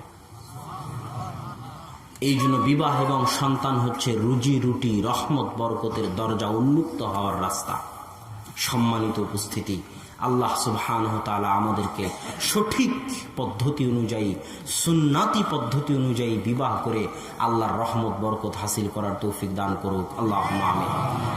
বিবাহ করে যখন আপনি বাসর ঘরে নিয়ে গেলেন স্ত্রীকে, তখন যুবকের জন্য এটা খেলতামাশার জিনিস, আনন্দের জিনিস, গান বাজনার জিনিস, কিন্তু আল্লাহর জন্য এটা অনেক মহান ব্যাপার। কেননা এখান থেকে একটা সন্তান আসবে যে ভবিষ্যৎ পৃথিবীকে আবাদ করবে। ওই ছোট্ট বাচ্চাটা আগামী 20 বছর 15 বছর পর বাংলাদেশ পৃথিবী আবাদ করবে। তাকে নিয়ে আল্লাহর টার্গেট, তাকে নিয়ে আল্লাহর লক্ষ্য, সেটা তো আর এই যুবক বুঝে না। এই জন্য সে খেলতামাশায় মত্ত। তো এই জন্য আল্লাহ এবং আল্লাহ রাসূল প্রত্যেক পদে পদে, প্রত্যেক পদক্ষেপে নিয়ম কানুন শিখিয়ে দিয়েছেন। আল্লাহুম্মা ইন্নী আসআলুকা খায়রাহা ওয়া খায়রা মা জাবালতা ফিহা ওয়া আউযু বিকা মিন শাররিহা ওয়া শাররি মা জাবালতা ফিহা। এই দোয়া পড়তে হবে স্ত্রীর কপালে হাত রেখে, হে আল্লাহ, তার মধ্যে আপনি যে কল্যাণ রেখেছেন তা চাই, আর যাওয়া কল্যাণ রেখেছেন তা থেকে পরিত্রাণ চাই। তারপরে 2 রাকাত সালাত আদায় করতে হবে। 2 রাকাত সালাত আদায় করে আল্লাহর নিকটে দোয়া চাইতে হবে যেন এই সংসার আল্লাহ সুবহানাহু ওয়া তাআলার রহমতে পরিপূর্ণ হয়ে থাকে, যেন সৎ প্রজন্ম, সৎ সন্তান জাতিকে উপহার দিতে পারেন, যেন একটি আদর্শ পরিবার গঠন করে পরিবারের সবাই মিলে জান্নাতে যেতে পারেন। এই দোয়া আল্লাহ সুবহানাহু ওয়া তাআলার নিকটে করে সংসার শুরু করতে হবে। যখন আপনি আপনার স্ত্রীর সাথে সহবাস সংসারে যান, তখন ওটা আপনার জন্য আনন্দের মাধ্যম, আল্লাহর জন্য ওটা পৃথিবীতে সন্তান নিয়ে আসার মাধ্যম। এই জন্য আল্লাহ ওখানেও দোয়া শিখিয়ে দিয়েছেন, যেই দোয়াতে আল্লাহ সুবহানাহু ওয়া তাআলা শিখিয়ে দিয়েছেন, বিসমিল্লাহ আল্লাহুম্মা জান্নিবনা শাইতান ওয়া জান্নিবিশ শাইতানা মা রাযাকতানা। হে আল্লাহ, আজকের এই কাজ থেকে তুমি শয়তানকে দূরে রাখো, এর দ্বারা যে সন্তান দিবা সেই সন্তানকেও শয়তান থেকে দূরে রাখো। কত মহান ইসলাম, কত মহৎ ইসলাম, তা মানুষের চিন্তা শক্তির বাইরে। সম্মানিত উপস্থিতি, এইভাবে যখন সন্তান পেটে চলে আসবে, তখন 10 মাস 10 দিন এই সন্তান মায়ের রক্ত নাভির মাধ্যমে গ্রহণ করবে। যে নাভিটা জন্মের পর কেটে দেওয়া হয়, এই জন্য মায়ের ঋতু বন্ধ থাকে। এটা সন্তানের রিজিকের ব্যবস্থা আল্লাহ করে দিয়েছে। আল্লাহু আকবার। 10 মাস 10 দিন তার কিভাবে রিজিকের ব্যবস্থা আল্লাহ করেছেন, এটা আল্লাহ সুবহানাহু ওয়া তাআলার চিন্তা, আল্লাহ এই ব্যবস্থা করে দিয়েছেন। এই 10 মাস 10 দিন মা যা কিছু করবে তার সরাসরি প্রভাব ওই সন্তানের উপর পড়বে। মা যদি টিভি সিরিয়ালের সামনে বসে থাকে, হিন্দি সিরিয়াল দেখে, গান বাজনা শুনে, সালাত আদায় না করে, কোরআন তেলাওয়াত না করে, তাহলে তার প্রত্যেক পাপের সরাসরি প্রভাব তার এই নিষ্পাপ সন্তানের উপর পড়বে। অতএব মাকে পরহেজগার, তাকওয়াবান, সজাগ ও সচেতন হতেই হবে, নিজের জন্য না হলেও সন্তানের জন্য। যখন সন্তান জন্ম হয়ে যাবে তখন রাসূল সাল্লাল্লাহু আলাইহি ওয়াসাল্লামের পক্ষ থেকে দুটি কাজের কথা পাওয়া যায়। এক, সন্তানের কানে আজান দেওয়া, আর একটি হচ্ছে তাহনিক করা। আবু মুসা আশআরী রাদিয়াল্লাহু তাআলা আনহু থেকে বর্ণিত, তিনি বলেন, যখন আমার সন্তান হলো আতাইতু বিহিন নবী সাল্লাল্লাহু আলাইহি ওয়াসাল্লাম, আমি আমার সন্তানকে নিয়ে আল্লাহ রাসূলের দরবারে আসলাম। আল্লাহ রাসূল সাম্মা, তার নাম রাখলেন ইব্রাহিম, ওয়া দাআ লাহু বিল বারাকাহ, এবং তার জন্য বরকতের দোয়া করে দিলেন। ওয়া হান্নাকাহু বিতামারাতিন, আর একটা খেজুর নিয়ে আল্লাহ রাসূল নিজের মুখে দিয়ে চাবিয়ে খেজুরটাকে নরম করে ওই পবিত্র রাসূল সাল্লাল্লাহু আলাইহি ওয়াসাল্লামের পবিত্র মুখের লালা মিশ্রিত ওই নরম খেজুরের টুকরাটা আমার সন্তানের মুখে দিলেন, যেন পৃথিবীতে আসার পর সে পৃথিবীর পরহেজগার মানুষের সংস্পর্শ পায়। আপনিও করতে পারেন, কোনো সমস্যা নেই। 7 দিনের দিন তিনটে কাজ, 7 দিনের দিন তিনটে কাজ। এক, রাসূল সাল্লাল্লাহু আলাইহি ওয়াসাল্লাম বলছেন, আল ওয়ালাদু মুরতাহানুম বিআকিকাতিহি, সন্তান তার আকিকার সাথে, সন্তানকে আকিকার সাথে রাখা হয়েছে রেহেন, উর্দুতে বলে গিরবি, আর বাংলাতে বলে বন্ধক রাখা। আমি আপনাকে বললাম 10,000 টাকা দেন, মোবাইলটা বন্ধক রাখলাম, আল্লাহ রাসূল বলছে সন্তানকে বন্ধক রাখা আছে। আল্লাহ রাসূলের ভাষা, তার আকিকার সাথে সন্তানকে বন্ধক মুক্ত করো আকিকা দিয়ে, সন্তানকে বন্ধক মুক্ত করো আকিকা দিয়ে, সন্তানকে বন্ধক মুক্ত করো আকিকা দিয়ে, রক্ত প্রবাহিত করার মাধ্যমে। এটা পিতার প্রথম কাজ। দ্বিতীয় কাজ, আহসিনু আসমা আওলাদিকুম, সন্তানের সুন্দর নাম রাখো। সুন্দর নাম কেন রাখতে হবে? লিটন, সবুজ, পিন্টু, শান্টু এগুলো রাখলেও তো হয়। সুন্দর নাম রাখার দরকার কি? সাঈদ ইবনুল মুসাইয়িব, বিখ্যাত তাবিঈ, আবু হুরায়রা রাদিয়াল্লাহু তাআলা আনহুর ছাত্র, বিখ্যাত তাবিঈ, হাদিস গ্রন্থে তার নামে ভর্তি। তিনি বলতেছেন, আমার দাদার নাম ছিল হাজান। একদিন আমার দাদা হাজান আল্লাহ রাসূলের দরবারে এসে যখন ইসলাম গ্রহণ করলো, তখন আল্লাহ রাসূল বললেন, তোমার এই নামের অর্থ ভালো নয়। হাজান মানে দুঃখ, কষ্ট, চিন্তা, তুমি তোমার নাম পরিবর্তন করে রাখো সাহাল। তখন আমার দাদা বললেন, আমার বাপ দাদা যে নাম রেখেছে ওই নামই থাকবে, নাম পরিবর্তন করব না। তো সাঈদ ইবনুল মুসাইয়িব বলতেছেন, ওই দিন থেকে আজ পর্যন্ত আমাদের পরিবারে দুঃখ, কষ্ট, চিন্তা লেগেই আছে। দুঃখ, কষ্ট, চিন্তা থেকে আমরা মুক্তি পাই না। এটা সাঈদ ইবনুল মুসাইয়িবের ভাষা। ইসলামে কুলক্ষণ শিরক, কিন্তু ইসলামে সুলক্ষণ জায়েজ। আপনার হাত থেকে প্লেট পড়ে গেল, মেহমান আসবে, পেঁচা দেখলেন বিপদ হবে, রাস্তা বিড়াল অতিক্রম করে গেল বিপদ হবে, এগুলো সব শিরক, কিন্তু সুলক্ষণ জায়েজ, সুলক্ষণ গ্রহণ করা জায়েজ। আব্দুল মুত্তালিব তার পৌত্রের নাম মুহাম্মদ রেখেছিল। মুহাম্মদ মানে প্রশংসিত, যাতে এই ব্যক্তিটির, এই সন্তানটির প্রশংসিত হতে পারে, তার যেন পৃথিবীতে প্রশংসা হয়। তার এই সুলক্ষণকে আল্লাহ এমনভাবে কবুল করেছে যে আজ সারা পৃথিবীতে সবচেয়ে প্রশংসিত ব্যক্তি মুহাম্মদ সাল্লাল্লাহু আলাইহি ওয়াসাল্লাম, যার নামের অর্থই প্রশংসা। এই জন্য সুন্দর নাম রাখতে হবে। সুন্দর নামের প্রভাব সন্তানের উপর পড়ে।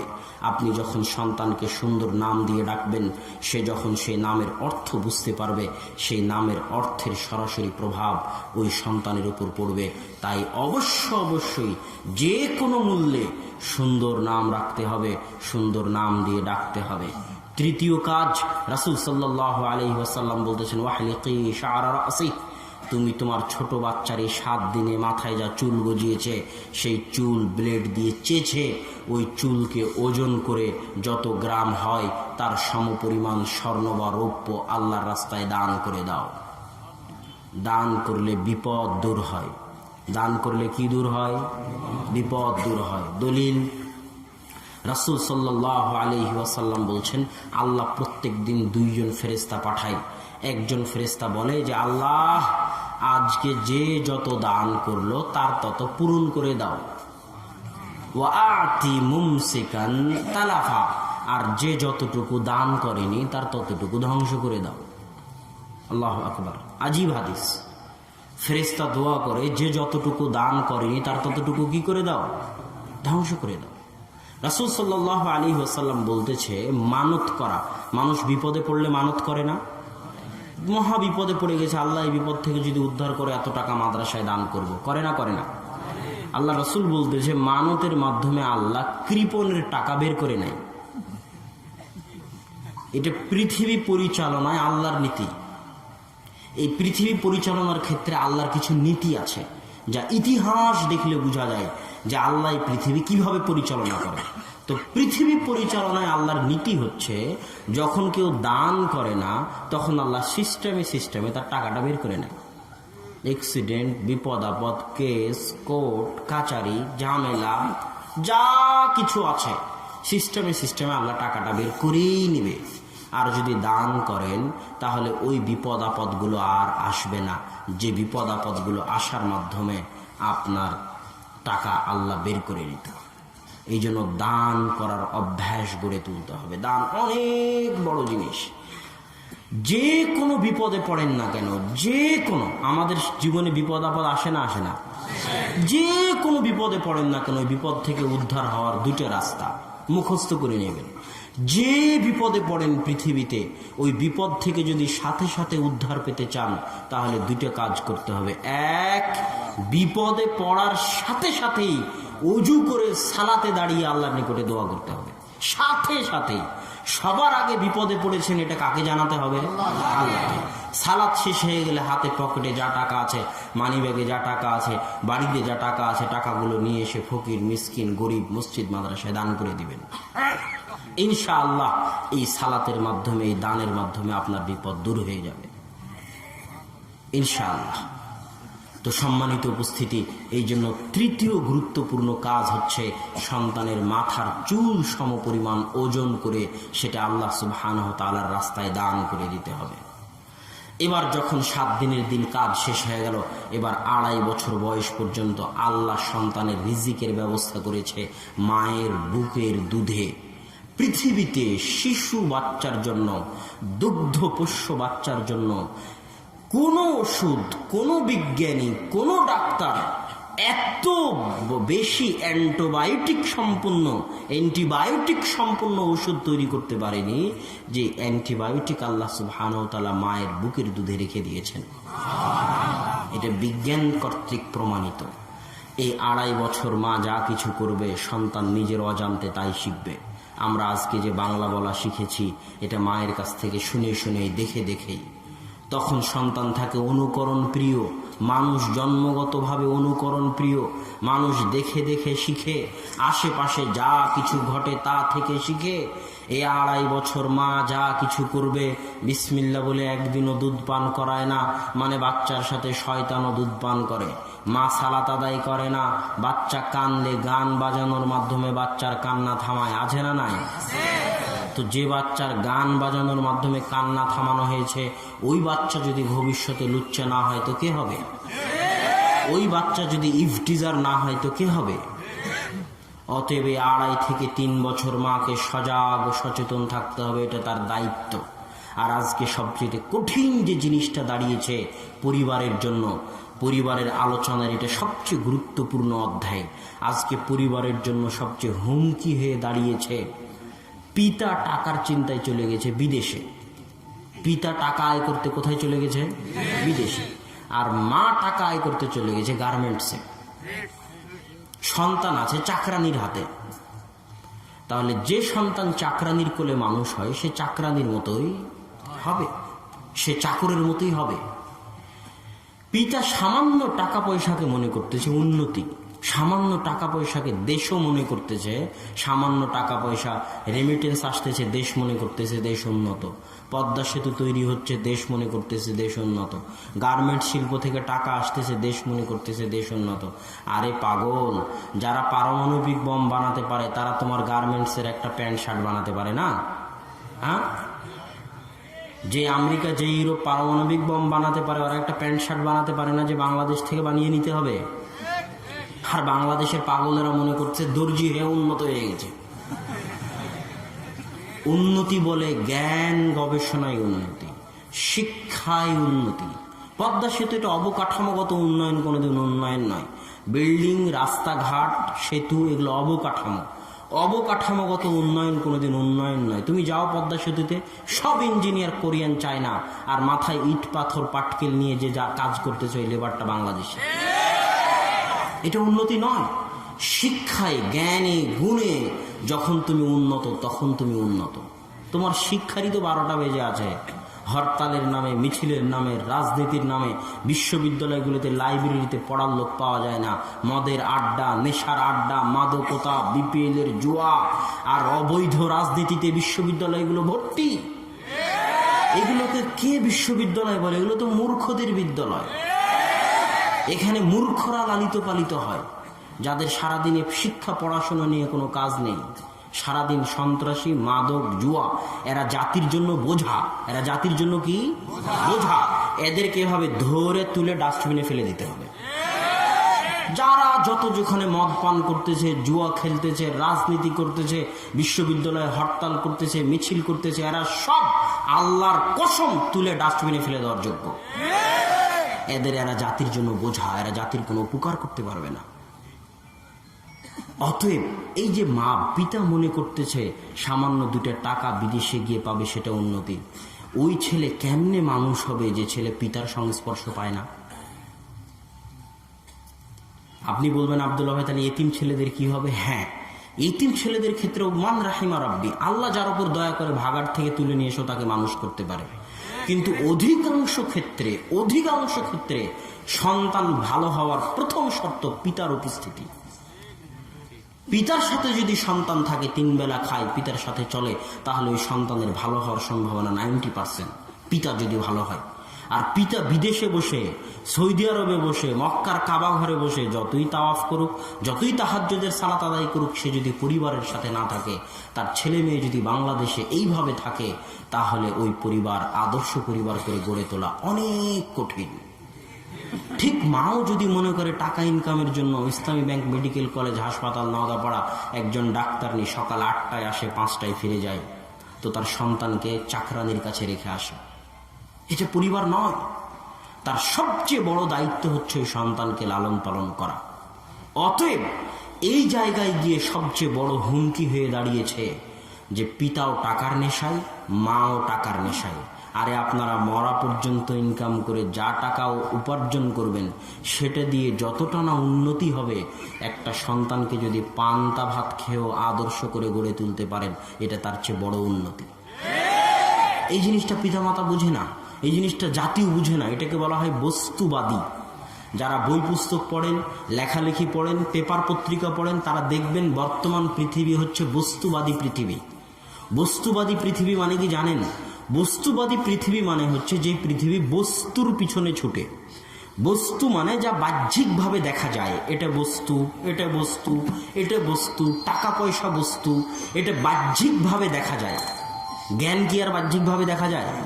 আদর্শ কি আর বাহ্যিকভাবে দেখা যায়? হ্যাঁ, তাকওয়া পরহেজগারিতা কি আর বাহ্যিকভাবে দেখা যায়?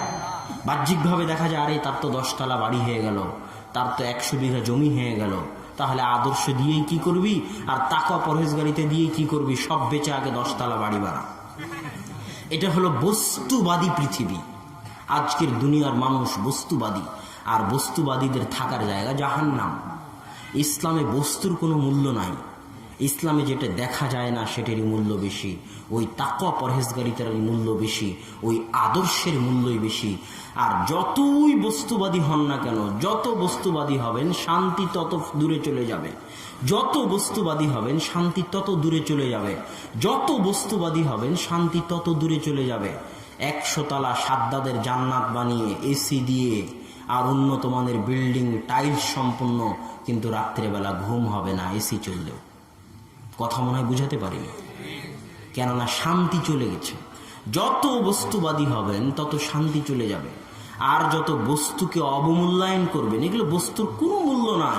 রাসূল সাল্লাল্লাহু আলাইহি ওয়াসাল্লামের ভাষায় একটা মৃত মাছের ডানার যা মূল্য, একটা মরা কানকাটা খাসির যা মূল্য, আল্লাহ সুবহানাহু ওয়া তাআলার নিকটে সারা পৃথিবীর সকল সম্পদের মূল্য ততটুকুও নয়। এটা আপনাকে বুঝতে হবে। পৃথিবীর মূল্য মানুষ জানে না। দুনিয়ার মূল্য মানুষ জানে না, টাকা পয়সার মূল্য মানুষ জানে না, বস্তুর মূল্য মানুষ জানে না। এই জন্য মানুষ বস্তুর পিছনে ছুটে। অন্তরে যদি শান্তি পেতে চান, আরামে শান্তিতে ঘুমাতে চান, তাহলে এই সমস্ত বস্তুর নেশা ছেড়ে দিয়ে এগুলোকে পা দিয়ে পিষে দিয়ে আল্লাহ সুবহানাহু ওয়া তাআলার সন্তুষ্টির জন্য আগাতে হবে। এটা আপনার মানসিক ইহকালীন জগতে মানসিক শান্তি, পরকালীন জগতে আপনাকে মুক্তি দিতে পারবে ইনশাআল্লাহ। অতএব হে পিতা, যারা বিদেশে আছেন তাদেরকে বলতেছি, প্রবাসে আছেন যে মাতা যারা চাকরিজীবী তাদেরকে বলতেছি, যারা চাকরি করে টাকা উপার্জন করতে চান, গার্মেন্টসে গিয়ে টাকা উপার্জন করতে চান, তাদেরকে বলতেছি আপনার ওই 6,000 টাকা মাসিক বেতন আর 3,000 2,500 রিয়ালের সৌদি আরবের ওই বেতনের চেয়ে এই সন্তানকে আদর্শরূপে গড়ে তোলা বেশি জরুরি, বেশি জরুরি, বেশি জরুরি। পান্তা ভাত খেয়ে ভিক্ষা করে হলেও পরিবারের সাথে থেকে সন্তানকে আদর্শ করে গড়ে তোলার চেষ্টা করুন। এই দাবি আজকের এই বক্তব্যের মাঠ থেকে আমি রেখে গেলাম। আল্লাহ সুবহানাহু ওয়া তাআলা আপনাদের বুঝার তৌফিক দান করুক। বলার দায়িত্ব আমার, আর বুঝা আমল করার দায়িত্ব আপনার। আমি ছোট্ট গবেষণায় যতটুকু বুঝি তাই বললাম। সমাজ ধ্বংস হয়ে যাচ্ছে, পরিবার ধ্বংস হয়ে যাচ্ছে এই কারণগুলোর কারণে। এই কারণগুলোর কারণে শুধু সন্তান তো হারাচ্ছে, মানুষ তার স্ত্রীও হারাচ্ছে। বিদেশে গিয়ে এবং মহিলারা গার্মেন্টসে গিয়ে, অফিস আদালতে গিয়ে পুরুষ সহকর্মীর সাথে জীবন যাপন করে মানুষ তো তার সন্তান হারাচ্ছে, মানুষ তার স্ত্রীও হারাচ্ছে, পরিবার ধ্বংস হয়ে যাচ্ছে, তালাক বেশি হয়ে যাচ্ছে, সমাজে অশান্তি বেশি হয়ে যাচ্ছে। তাই এই অশান্তিগুলো থেকে বাঁচতে চাইলে এই বস্তুবাদী জীবন পরিত্যাগ করতে হবে, টাকাকে অবমূল্যায়ন করতে হবে। টাকার কোনো দাম নাই, শান্তির মূল্য আগে। পিতামাতা ছেলে মেয়ে একসাথে থেকে আদর্শ পরিবার গড়ে একসাথে জান্নাতে যাওয়ার মূল্য বেশি। আল্লাহ আমাদের বুঝার তৌফিক দান করুক, আল্লাহুম্মা আমিন। এবারে 2.5-5 বছর থেকে নিয়ে 10 বছর বয়স পর্যন্ত কিছু কাজ আছে যা আপনার জন্য জরুরি, সন্তানকে দিতে হবে। তার একটা লিস্ট আমার কাছে আছে 4-5টা কাজের, যা জরুরি করতে হবে যে কোনো মূল্যে, তাহলে সন্তান আদর্শ হবেই হবে ইনশাআল্লাহ। 1, সন্তানের সম্পর্ক তৈরি করে দিতে হবে মসজিদের সাথে। সন্তানের সম্পর্ক কার সাথে তৈরি করতে হবে? মসজিদের সাথে। রাসূল সাল্লাল্লাহু আলাইহি ওয়াসাল্লাম বলেছেন, ওয়া'মুরু আওলাদাকুম বিস-সালাত, মুরু আওলাদাকুম বিস-সালাত, তোমরা তোমাদের সন্তানদেরকে সালাতের আদেশ দাও যখন তাদের বয়স 7 বছর, ওয়াজরিবুহুম, আর তাদেরকে সালাতের জন্য পিটাও যখন তাদের বয়স 10 বছর। এটা আল্লাহ রাসূল বলে গেছেন। 7 বছর বয়সে সন্তানকে মসজিদে নিয়ে যেতে হবে, মসজিদের সাথে সম্পর্ক গড়ে দিতে হবে। মসজিদের সাথে সম্পর্ক ছাড়া আদর্শ পরিবার গড়া সম্ভব নয়। মসজিদের সাথে সম্পর্ক ছাড়া আদর্শ পরিবার গড়া সম্ভব নয়। মসজিদের সাথে সম্পর্ক ছাড়া আদর্শ পরিবার গড়া সম্ভব নয়। আর আল্লাহ সুবহানাহু ওয়া তাআলা কোরআন বলতেছে, এই আয়াত যখন আমি পড়ি তখন আমার লোম শিউরে ওঠে। এই আয়াত যখন আমি পড়ি, আল্লাহ সুবহানাহু ওয়া তাআলা কোরআনে বলতেছে, ওয়াতাহির বাইতিয়া লিত-তাইফিনা ওয়াল কাইমিনা ওয়ার রুকআইস সুজুদ। ইব্রাহিম, তুমি তোমার ছেলে ইসমাইলকে মিলে যে বাড়ি তৈরি করেছো, যে ঘর তৈরি, যে ইব্রাহিমের পরে ইব্রাহিমের বংশের বাইরে আর কেউ নবী হবে না, হয়নি। পুরো নবুয়তকে তুলে আল্লাহ ইব্রাহিমের বংশে দিয়ে দিয়েছে। ইব্রাহিম হচ্ছেন এত মহান, তাকে আল্লাহ বলতেছে যে মসজিদ ঝাড়ু কাকে দিতে হবে? ইব্রাহিম আলাইহিস সালাতু ওয়াস সালামকে। মসজিদ পরিষ্কার কাকে করতে হবে? ইব্রাহিম আলাইহিস সালাতু ওয়াস সালামকে। আর আজকের মেম্বার, মন্ত্রী, চেয়ারম্যান মসজিদের খাদেমকে গিয়ে ধমক দেয়। আজকে না হয় এই গণতন্ত্র আছে তাই মন্ত্রী, এমপি, মেম্বার, চেয়ারম্যান এরা ক্ষমতা দেখাচ্ছে, বিচার সালিশ করতেছে। কালকে যেই দিন ইসলামী খেলাফত আসবে সেই দিন এই সমস্ত অবৈধ গণতন্ত্রের মাধ্যমে চোর, ডাকাত, লুণ্ঠনকারী, ইফটিজার এদের ভোটে ওই রকমই আর একজন চোর ক্ষমতায় চলে আসবে, আর কোনো সুযোগ থাকবে না। সমাজ নিয়ন্ত্রিত হবে মসজিদ থেকে। ইসলামের সব কিছু মসজিদ কেন্দ্রিক। ইসলামী সমাজের সবকিছু কি কেন্দ্রিক? মসজিদ কেন্দ্রিক। বিচার সালিশ আল্লাহ রাসূলের যুগে মসজিদে হয়েছে, বিবাহ শাদী আল্লাহ রাসূলের যুগে মসজিদে হয়েছে, কোরআনের দার্স, হাদিসের দার্স আল্লাহ রাসূলের যুগে মসজিদে হয়েছে। মসজিদ একই সাথে কোর্ট, মসজিদ একই সাথে মাদ্রাসা, মসজিদ একই সাথে বিবাহের জায়গা, কমিউনিটি সেন্টার, মসজিদই সব কিছু। সমাজ চলবে মসজিদ ভিত্তিক। এটা বুঝাতে গিয়ে আমি আরো একটা কথা বলে থাকি, মানুষের মাথায় সংগঠন দল নিয়ে যে ভূত চেপেছে, ওই ভূতকে নামানোর জন্য একটা কথা বলি, যেটা 100 বছর আগে, 150 বছর আগে ছিল না। আমি একটা কথা বলি যে ইসলামও হচ্ছে একটি সংগঠনের মতো। ইসলাম নামক সংগঠনের নেতা হচ্ছেন মুহাম্মদ সাল্লাল্লাহু আলাইহি ওয়াসাল্লাম। আপনি যদি আওয়ামী লীগ করেন, বিএনপি করেন, মাসিক চান্দা দিতে হবে, মাসিক ইয়ানত দিতে হবে। আর ইসলাম নামক সংগঠনের সদস্য থাকতে হলে, নিসাব পরিমাণ সম্পদের মালিক হলে বাৎসরিক চান্দা দিতে হবে, দিতে বাধ্য। না দিলে ইসলাম নামক সংগঠনের সদস্য থাকতে পারবেন না। সব দলের বার্ষিক সম্মেলন হয়, যেমন টঙ্গীর তাবলিগ ইসলামায় তাবলিগ জামাতের বার্ষিক সম্মেলন হলো, তেমনি ইসলামের বার্ষিক সম্মেলনে যদি সামর্থ্য থাকে, জীবনে একবার হাজিরা দিতেই হবে, সেটা হচ্ছে হজ। এটা ইসলামের বার্ষিক সম্মেলন। এই সংগঠনের সদস্য থাকতে হলে আর সামর্থ্য থাকলে জীবনে একবার হাজিরা দিতেই হবে, যে কোনো মূল্যে। অন্যান্য দলের প্রশিক্ষণ কর্মশালা থাকে 5 দিন ব্যাপী, 10 দিন ব্যাপী, মাস ব্যাপী, তেমনি ইসলামেরও প্রশিক্ষণ কর্মশালা আছে। লোভ, লালসা, মনের অনুসরণ, প্রবৃত্তির অনুসরণ, সব কিছু থেকে দূরে থাকার, তাকওয়া পরহেজগারিতা অবলম্বনের প্রশিক্ষণ হচ্ছে রমাজানের মাস ব্যাপী সিয়াম। কেউ যদি ইসলাম নামক সংগঠনের সদস্য থাকতে চায়, তো এই মাসব্যাপী প্রশিক্ষণে তাকে অংশগ্রহণ করতেই হবে। ঠিক তেমনি সব দলের যেমন শাখা আছে, পিরোজালিতে যেমন আওয়ামী লীগের শাখা আছে, বিএনপির শাখা আছে, তেমন ইসলাম নামক এই সংগঠনেরও শাখা আছে। সেটা কি? সেটা মসজিদ। ইসলাম নামক সংগঠনের শাখা, কেন্দ্র, অফিস কি? মসজিদ। আপনি যদি ইসলাম নামক সংগঠনের সদস্য থাকতে চান, তো দিনে 5 বার এই মসজিদে হাজিরা দিতেই হবে।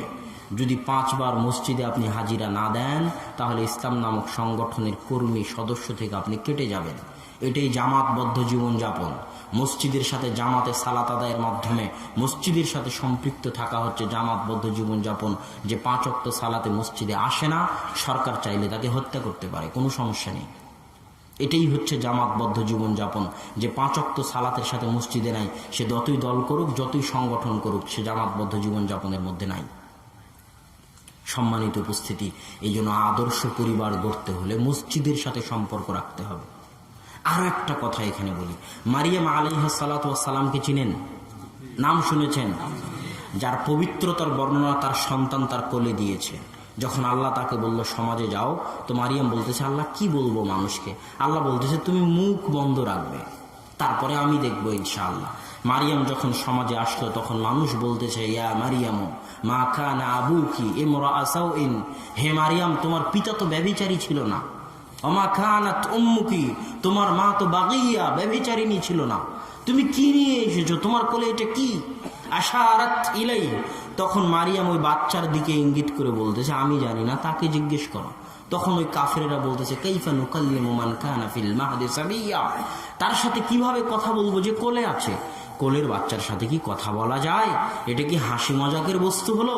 তখন কোল থেকে ঈসা আলাইহিস সালাম বলে উঠতেছেন, ইন্নী আব্দুল্লাহ আতানিয়াল কিতাব ওয়া জাআলানি নাবিয়্যা, আমি আল্লাহর বান্দা, আল্লাহ আমাকে কিতাব দিয়েছেন, আল্লাহ আমাকে নবী করে পাঠিয়েছেন। আল্লাহু আকবার।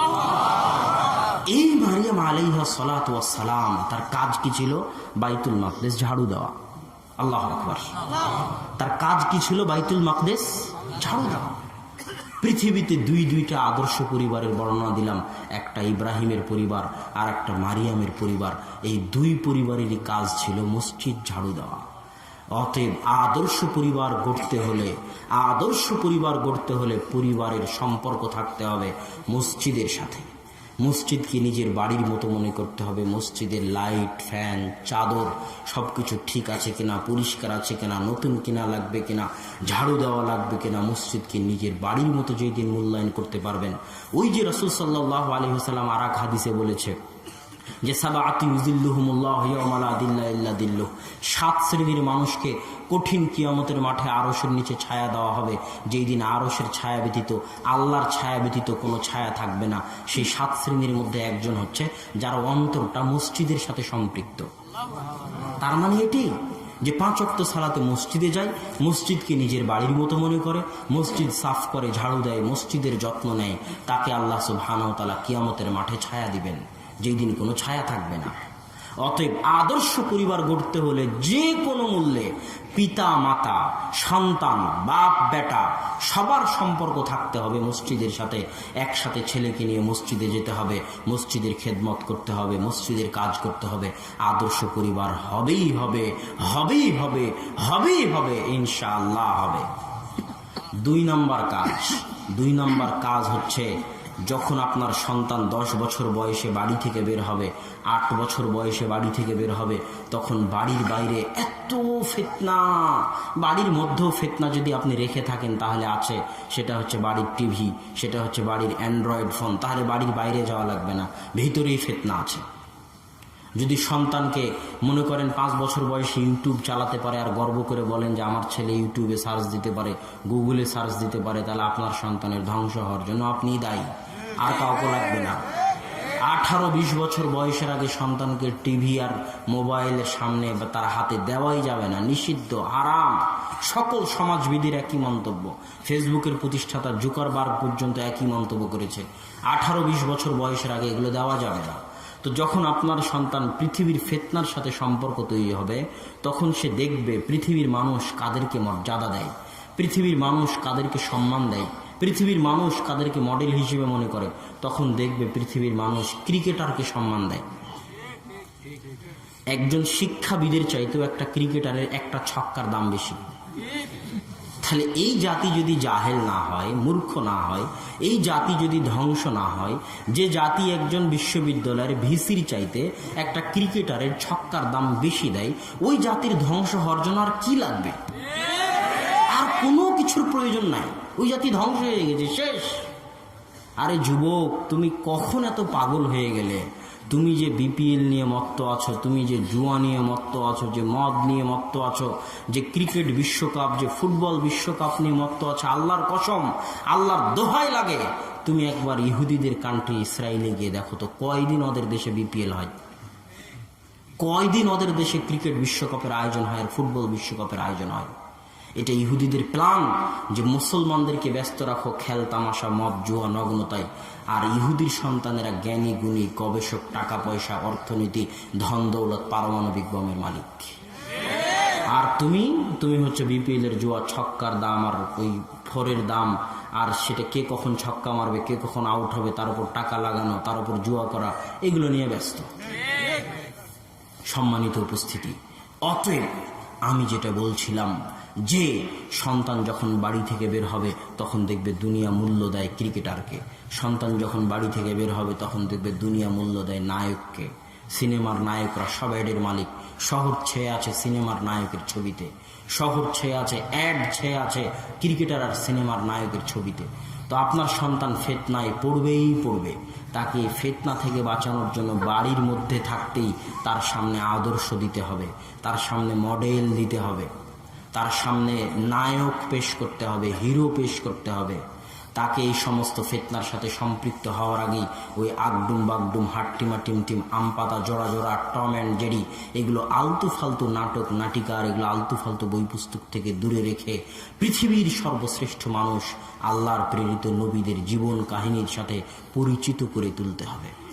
কিভাবে ইব্রাহিম আলাইহিসসালামকে আগুনে ফেলে দেওয়া হলো, কিভাবে মুক্তি পেলেন, কিভাবে মুসাকে কাঠের বাক্সে সমুদ্রে ফেলে দেওয়া হলো, কিভাবে কাঠের বাক্স স্রোতের উল্টা দিকে চলতে লাগলো, কিভাবে আল্লাহ মুসাকে তার শত্রুর বাড়িতে মানুষ করলেন, কিভাবে ফেরাউনকে ডুবিয়ে দিলেন, ফেরাউনের লাশ এখনো কিভাবে অক্ষত অবস্থায় আছে, ইউসুফকে কিভাবে কুয়ায় ফেলে দেওয়া হলো, কুয়া থেকে তুললে বাদশার বাড়িতে নিয়ে গেলেন, সেখান থেকে অপবাদ দিয়ে জেলখানায় ফেলে দিলেন, জেলখানা থেকে অপবাদ মুক্ত করে সরাসরি মন্ত্রী বানিয়ে দিলেন, সেখান থেকে বাপের কাছে ফিরিয়ে দিলেন। এই যে বিশ্বের শ্রেষ্ঠ মহামানব নবীদের জীবনী, এগুলোর সাথে আপনার সন্তানকে পরিচিত করে তুলতে হবে। মুহাম্মদ সাল্লাল্লাহু আলাইহি ওয়াসাল্লামের জীবনীর সাথে পরিচিত করে তুলতে হবে।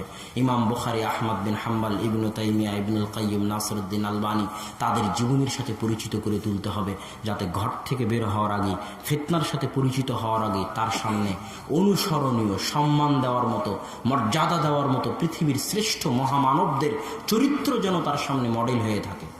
সে যেন ওই ক্রিকেটারদের দেখলেও, ওই নায়কদের দেখলেও যেন থুথু দিয়ে ফেলে দিতে পারে যে না, আমার মডেল, আমার আদর্শ আমার নবী মুহাম্মদ সাল্লাল্লাহু আলাইহি ওয়াসাল্লাম। সম্মানিত উপস্থিতি, এই দ্বিতীয় কাজ আপনাকে করতে হবে, মসজিদের সাথে সম্পর্ক তৈরি করা, নবীদের জীবনী, সালাফে সালেহিনের জীবনীর সাথে সন্তানকে পরিচিত করে তোলা। এটা মায়ের দায়িত্ব, পিতার দায়িত্ব, যদি তারা আদর্শ সন্তান মানুষ করতে চায়। 3, সন্তানকে আদব কায়দা আদর্শ আপনি শিখাবেন। মসজিদের হুজুর নয়, মাদ্রাসার মাওলানা নয়, মক্তবের টিচার নয়, প্রাইভেটের টিচার নয়, আপনি শিখাবেন। বাড়িতে ঢুকলে সালাম দিতে হয়, বাড়ি থেকে বের হলে কি দোয়া পড়তে হয়, বাথরুমে ঢুকলে কি দোয়া পড়তে হয়, বের হলে কি দোয়া পড়তে হয়, গাড়িতে উঠার দোয়া কি, সফরের দোয়া কি, বিসমিল্লাহ বলে খেতে হয়, ডান হাতে খেতে হয়, পাশ থেকে খেতে হয়, বিসমিল্লাহ বলে দরজা লাগাতে হয়, সালাত কিভাবে আদায় করতে হয়, সূরা ফাতিহা মুখস্থ করিয়ে দিবেন। যত আদব কায়দা শিষ্টাচার যা কিছু আছে সব আপনি পিতামাতা হিসেবে শিখাবেন। এর সবচেয়ে বড় ফজিলত হচ্ছে এই সন্তান যতদিন পৃথিবীতে বিচরণ করবে ততদিন যতবার সালাম দিবে, যতবার বিসমিল্লাহ বলবে, যতবার ডান হাতে খাবে, যতবার সালাত আদায় করবে, যতবার সূরা ফাতিহা পড়বে, তার ততবারের নেকি আপনি কবরে বসে পেতে থাকবেন। পিতা হয়ে, মাতা হয়ে এত বড় নেকি কেন মিস দিবেন? আবার আপনার এই আদর্শ সন্তান যদি তার সন্তানকেও শিখাতে পারে, তাহলে সেটারও নেকি আপনি দাদা হয়ে পেতে থাকবেন। অনেক মহান ইবাদত, অনেক মহান নেকির কাজ। অতএব সন্তানকে আদর্শ শিখানোর দায়িত্ব মসজিদের ইমাম, মক্তবের হুজুরকে দিয়েন না, আপনি শিখান। 4 নম্বর পয়েন্ট, যদি আদর্শ আদব কায়দা শিখাতে চান তাহলে পিতার মধ্যে ব্যক্তিত্ব লাগবে, পিতার মধ্যে ভারাত্ব লাগবে। পিতা বলে আমি আমার ছেলেকে আদব কায়দা শিখাতে চাই, আমার ছেলে আমার কথা শোনে না, আমার ছেলে আমার কন্ট্রোলের বাইরে, এরকম অভিযোগে সমাজ ভর্তি। আমার মেয়ে আমার কথা শোনে না, আমার মেয়ে আমার কন্ট্রোলের বাইরে। তার কারণ হচ্ছে আপনার মধ্যে ব্যক্তিত্ব নাই, আপনার মধ্যে ভারাত্ব নাই। ব্যক্তিত্ব এবং ভারাত্বের একটা উদাহরণ আজকে আমি আপনাকে দিই। আয়েশা রাদিয়াল্লাহু তাআলা আনহা বলছেন, কুন্না রাজা'না মিন গাজওয়াতিন, আমরা একটি যুদ্ধ থেকে ফিরছিলাম, সাকাতাতলি কিলাদাতুন, আমার গলার হার হারিয়ে গেল, এমন জায়গায় হারিয়ে গেল যেখানে পানি নাই। তখনও তায়াম্মুমের বিধান অবতীর্ণ হয়নি যে মাটি দিয়ে তায়াম্মুম করে সালাত আদায় করে নিবে। সালাতেরও সময় হয়ে গেছে, পানিও নাই, এমন সময় আমার হার হারিয়ে গেছে। জাতি বড় বিপদে, মানুষ বড় বিপদে। আমার পিতা যখন আমার নিকটে আসলেন, তখন রাসূল সাল্লাল্লাহু আলাইহি ওয়াসাল্লাম আমার রানের উপর মাথা দিয়ে শুয়ে আছেন। আমার পিতা আবু বকর রাদিয়াল্লাহু তাআলা আনহু আমার কাছে এসে লাকাজানি লাকজাতান শাদীদা, এমন জোরে মারলেন যে আল্লাহর রাসূল যদি আমার রানের উপর শুয়ে না থাকতেন তাহলে আমার পিতার মারার কারণে আমি ছিটকে দূরে চলে যেতাম। এই হাদিস দিয়ে কি বুঝাতে চাইলাম আমি? এই হাদিস দিয়ে এটাই বুঝাতে চাইলাম যে মুহাম্মদ সাল্লাল্লাহু আলাইহি ওয়াসাল্লাম পৃথিবীর সর্বশ্রেষ্ঠ নবী। আবু বকর রাদিয়াল্লাহু তাআলা আনহু নবীদের পরে পৃথিবীর সর্বশ্রেষ্ঠ মানুষ, আল্লাহ রাসূলের সুখ দুঃখ কষ্টের সঙ্গী। সর্বপ্রথম যারা আল্লাহ রাসূলকে সত্যায়ন করেছে, আল্লাহ রাসূলের প্রতি ঈমান এনেছে, তিনি তাদের একজন। আল্লাহ রাসূল যদি আল্লাহকে বন্ধু হিসেবে গ্রহণ না করতেন তাহলে আবু বকরকে বন্ধু হিসেবে গ্রহণ করতেন। সকল নবী রাসূলের পরে পৃথিবীর সর্বশ্রেষ্ঠ মানুষ আবু বকর রাদিয়াল্লাহু তাআলা আনহু। আয়েশা রাদিয়াল্লাহু তাআলা আনহা হচ্ছেন পৃথিবীর 4 জন সর্বশ্রেষ্ঠ নারীর একজন। মুহাদ্দিসা, ফাকিহা, মুফাসসিরা, ডাক্তার, কবি, সাহিত্যিক। সাহাবীরা যখন কোনো মাসলা বুঝতে পারত না তখন তার নিকটে যেত বোঝার জন্য। তিনি একাধারে কবি ছিলেন, সাহিত্যিক ছিলেন, বংশনামা মুখস্থ ছিল, ডাক্তারি বিদ্যায় পারদর্শী ছিলেন, কোরআন হাদিস এবং ফিকহ শাস্ত্রে পারদর্শী ছিলেন। এমন বিদুষী, জ্ঞানী, পণ্ডিতা পৃথিবীর 4 জন সর্বশ্রেষ্ঠ নারীর একজন হচ্ছেন আয়েশা রাদিয়াল্লাহু তাআলা আনহা। পিতা সর্বশ্রেষ্ঠ মানুষ, জামাই সর্বশ্রেষ্ঠ রাসূল, আর মেয়ে সর্বশ্রেষ্ঠ নারী। তো সর্বশ্রেষ্ঠ মানুষে সর্বশ্রেষ্ঠ নারীকে মারতেছে সর্বশ্রেষ্ঠ নবী, যিনি সর্বশ্রেষ্ঠ নবী, সেই সর্বশ্রেষ্ঠ নবী জামাইয়ের উপস্থিতিতে বিবাহিতা মেয়েকে সর্বশ্রেষ্ঠ পিতাই মারতেছেন। এর নাম ব্যক্তিত্ব, এর নাম ভারাত্ব। আর আপনি আপনার ছেলের গায়ে, আপনার মেয়ে বেপরদা হয়ে হাঁটে, তার গায়ে হাত তুলতে পারেন না, তার মানে আপনি পিতা নামের কলঙ্ক। আব্বু বহু বক্তব্যে আপনাদের বলেছে যে জন্ম দিতে পারলে বাপ হওয়া যায় না, জন্ম দিতে পারলে মা হওয়া যায় না, পাগলিও বাচ্চা জন্ম দিতে পারে।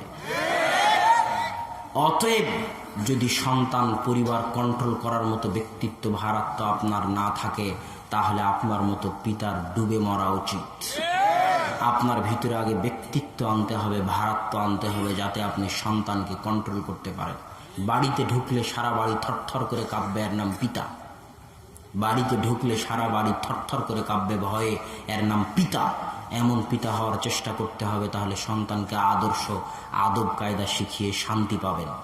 সম্মানিত উপস্থিতি, এখানে যে কয়েকটা কথা বলেছে: 1, মসজিদের সাথে সম্পর্ক তৈরি করতে হবে; 2, তার সামনে আদর্শ মডেল পেশ করতে হবে; 3, আদব কায়দা আপনাকে শিখাতে হবে; 4, আপনার মধ্যে ব্যক্তিত্ব এবং ভারাত্বের অভাব থাকলে ব্যক্তিত্ব ফিরিয়ে আনতে হবে, ভারাত্ব ফিরিয়ে আনতে হবে; 5, আপনি আউয়াল তালিমিন তুআল্লিমু ওয়ালাদাক, আপনার সন্তানকে ম্যাজিস্ট্রেট বানান, ব্যারিস্টার বানান, আপনার সন্তানকে পুলিশ বানান, আর্মি বানান, ডিসি বানান, যাই বানান না কেন, অফিসার বানান, ডাক্তার বানান, ইঞ্জিনিয়ার বানান, বিজ্ঞানী বানান, যেটাই বানানোর ইচ্ছা থাক, সর্বপ্রথম সন্তানকে যে শিক্ষা দেওয়া ফরজ, আপনার উপর ফরজ, আপনার উপর ফরজ, সেটা হচ্ছে কোরআনের শিক্ষা।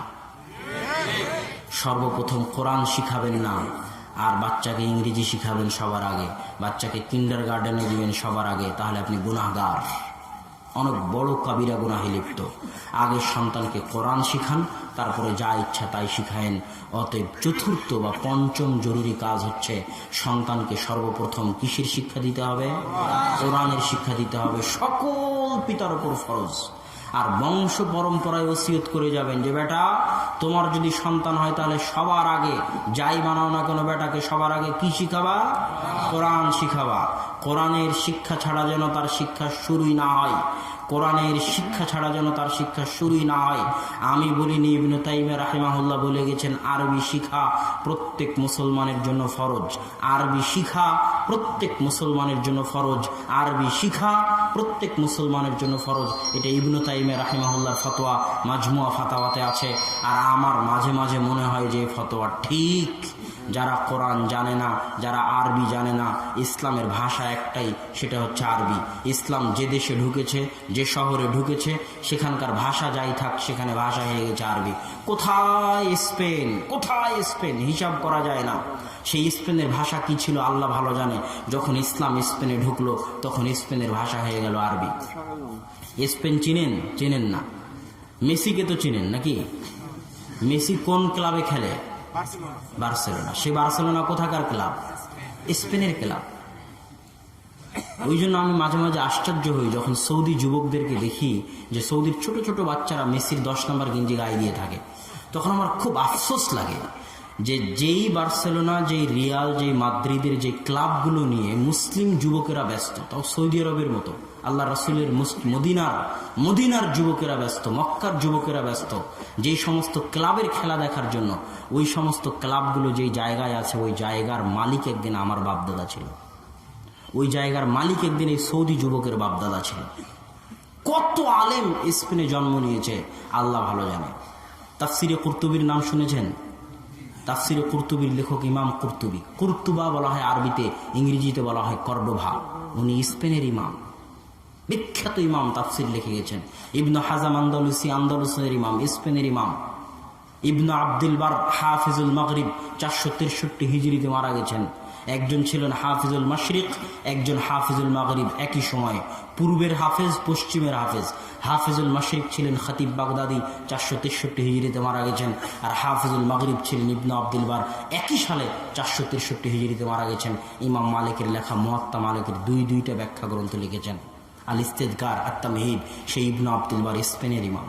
কত ইমামের নাম বলবো স্পেনের, যারা স্পেনে জন্ম নিয়েছে, স্পেনে মারা গেছে। ওই স্পেনের মাটির মালিক আমার বাপদাদা ছিল। কি বলতে গিয়ে কথায় আসলাম আরবি ভাষা।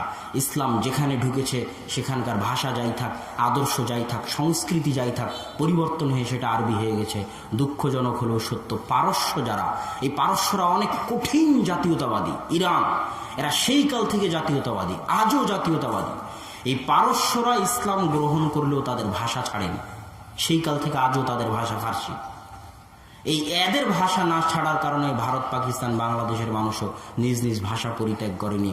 ইসলাম আসলেও ভাষা বাংলায় থেকে গেছে, ইসলাম আসলেও ভাষা ফার্সি থেকে গেছে, ইসলাম আসলেও ভাষা উর্দুই থেকে গেছে, অন্য জায়গায় তা হয়নি। এই জন্য ইবনে তাইমিয়া বলেছে প্রত্যেক মুসলমানের জন্য আরবি শিখা ফরজ। মানুষ হেদায়েত কেন হয় না? কোরআন বুঝে না তাই। হেদায়েত হওয়ার সবচেয়ে বড় মাধ্যম কোরআন। আমি আব্দুর রহমান, আমার মেজো ভাই আব্দুর রহমানের একটা বক্তব্য শুনছিলাম, সেখানে সে বলছিল যে মানুষের হেদায়েত হওয়ার সবচেয়ে বড় মাধ্যম কি? কোরআন। আমি বক্তব্য দিয়ে কয়টা মানুষকে হেদায়েত করবো, আর আব্বু বক্তব্য দিয়ে কয়টা মানুষকে হেদায়েত করবে, আর জাকির নাইক কয়টা মানুষকে হেদায়েত করবে? সবার চেয়ে বেশি হেদায়েত করবে এই কোরআন। কিন্তু কোরআন বুঝারই তো ক্ষমতা নেই, কোরআন বুঝারই তো মুসলমানের ক্ষমতা নেই, তো মুসলমান হেদায়েত হবে কেমনে? কোরআন পড়বে, আরবি জানে, কোরআন পড়বে, আর কোরআন তার অন্তরকে কাঁদাবে না, তার অন্তরে প্রভাব বিস্তার করবে না, কোরআন তাকে হেদায়েত দিবে না, এটা হতে পারে না। কোরআন পৃথিবীর এক আজীব গ্রন্থ। যে আরবি শিখবে, আরবি পড়বে আর কোরআন পড়বে, কোরআন তাকে কাঁদিয়ে ছাড়বেই, কোরআন তাকে হেদায়েত করে ছাড়বেই। এটার নাম কোরআন। এই জন্য মুসলমানের জন্য আরবি শিক্ষা ফরজ। 5 নাম্বার গুরুত্বপূর্ণ বলছিলাম, আপনার সন্তানকে যে কোনো মূল্যে যাই বানান, সবার আগে আরবি শিখাতে হবে, কোরআনের শিক্ষা তাকে দিতে হবে।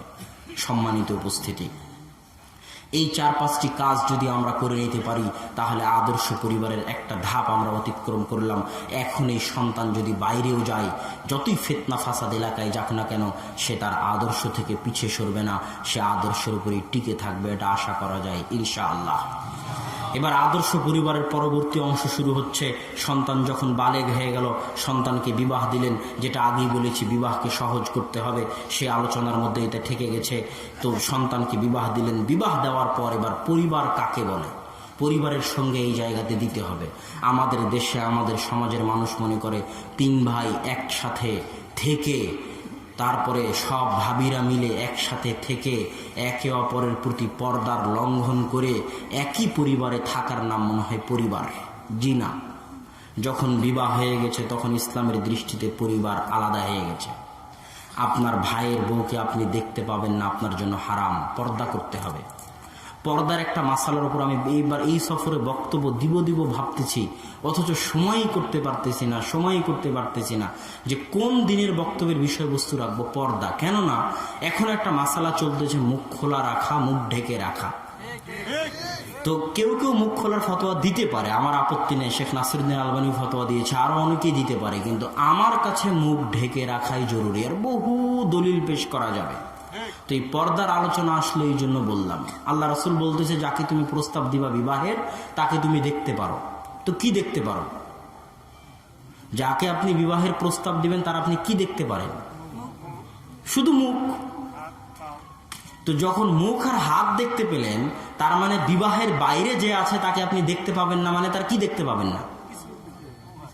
কথা মনে বুঝাতে পারি না।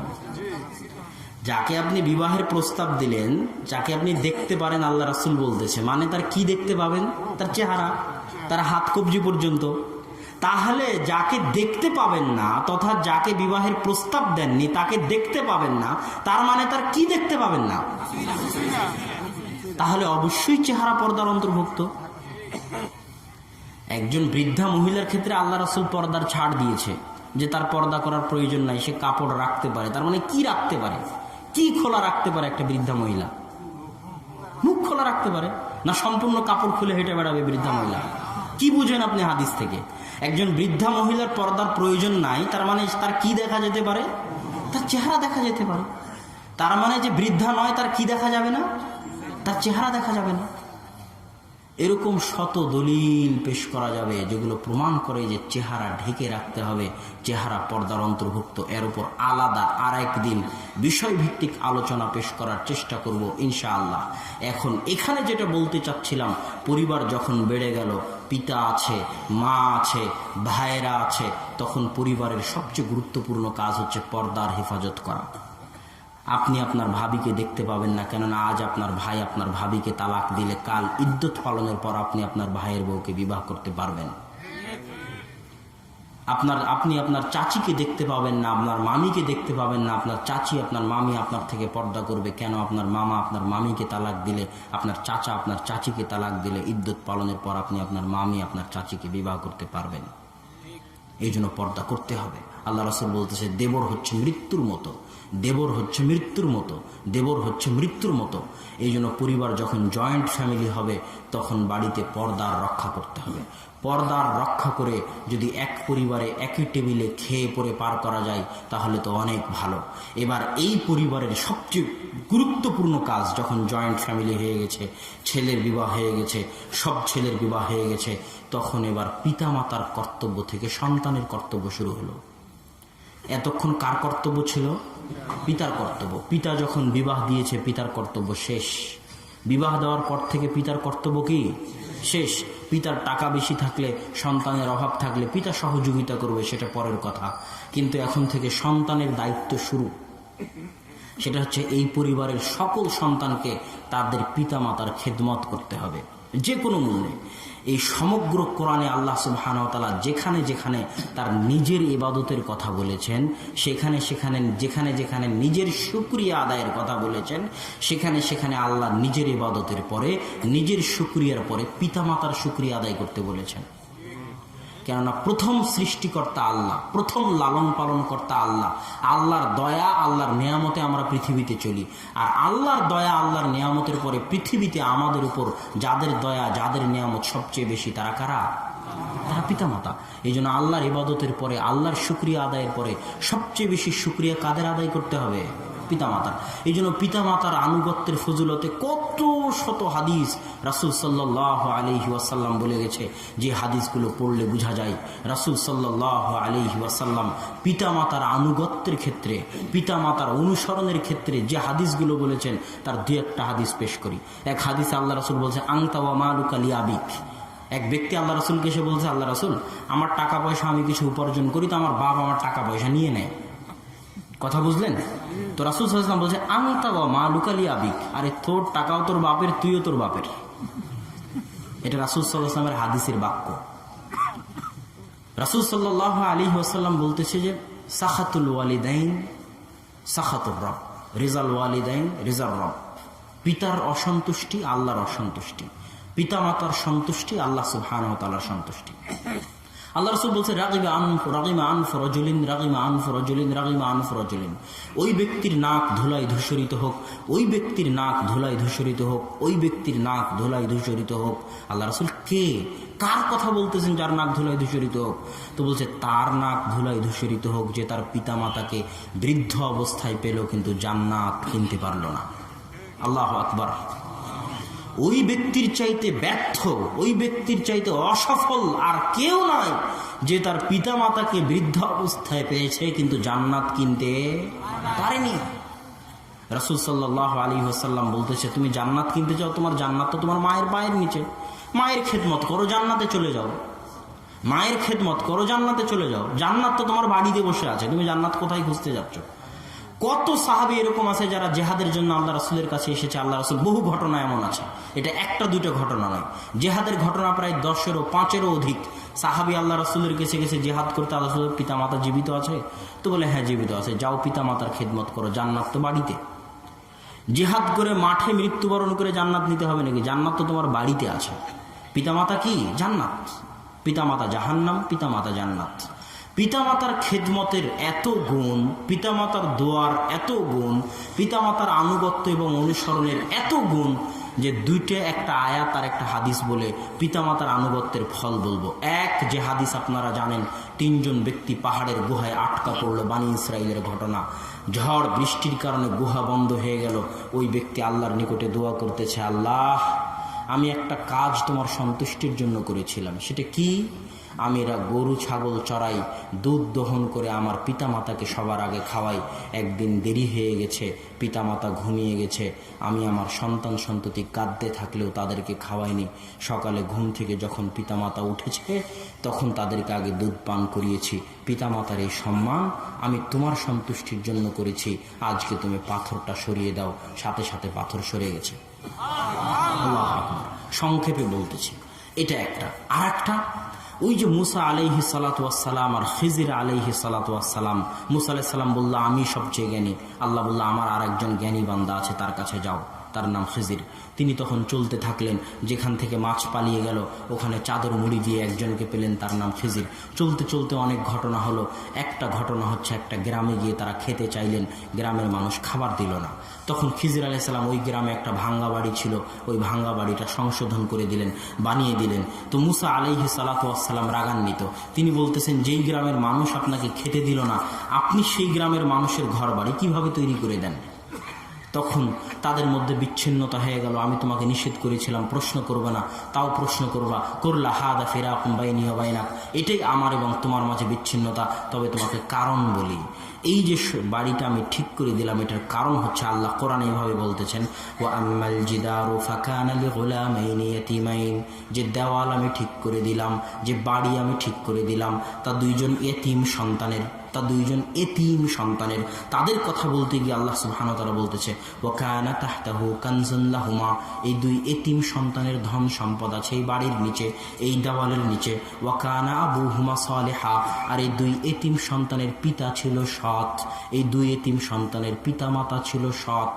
তো একজন সৎ পিতামাতার দোয়া, একজন সৎ পিতামাতার আমানতের হেফাজতের জন্য যে তার এতিম সন্তানের জন্য রেখে গেছে, পিতামাতা সৎ হওয়ার কারণে, পিতামাতার দোয়া থাকার কারণে আল্লাহ নবীকে পাঠিয়ে দিয়েছেন এতিমের সম্পদ হেফাজত করতে। আল্লাহু আকবার। আমি যদি বুঝাতে না পারি তাহলে আমি ব্যর্থ।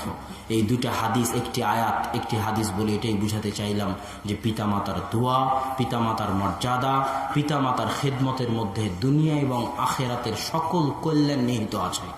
দুনিয়া এবং আখেরাতের সকল মান সম্মান মর্যাদা, বিপদ আপদ থেকে হেফাজত পিতামাতার খেদমতের মধ্যে নিহিত আছে। আল্লাহ সুবহানাহু ওয়া তাআলা আমাদেরকে একটি আদর্শ পরিবার গড়ে তোলার তৌফিক দান করুক, আল্লাহুম্মা আমিন। আদর্শ পরিবারের শেষ অংশ ছিল পিতামাতার খেদমত, পিতামাতার সাথে ভালো ব্যবহার। আর আদর্শ পরিবারের আগের অংশগুলো তো আপনারা শুনলেনই।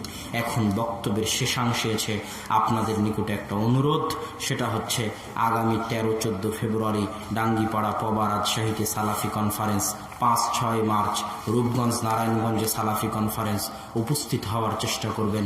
আমার জন্য, আব্বুর জন্য, আব্বু অসুস্থ, আব্বুর জন্য আপনারা অন্তর থেকে দোয়া করবেন। আল্লাহ সুবহানাহু ওয়া তাআলা যেন তাকে সুস্থ রেখে তার হায়াত বাড়িয়ে দেন, আল্লাহুম্মা আমিন। এই বলে আজকের সংক্ষিপ্ত বক্তব্য এখানেই শেষ করছি। ওয়া আখিরু দাওয়ানা আনিল হামদুলিল্লাহি রাব্বিল আলামিন। আসসালামু আলাইকুম ওয়া রাহমাতুল্লাহি ওয়া বারাকাতুহু।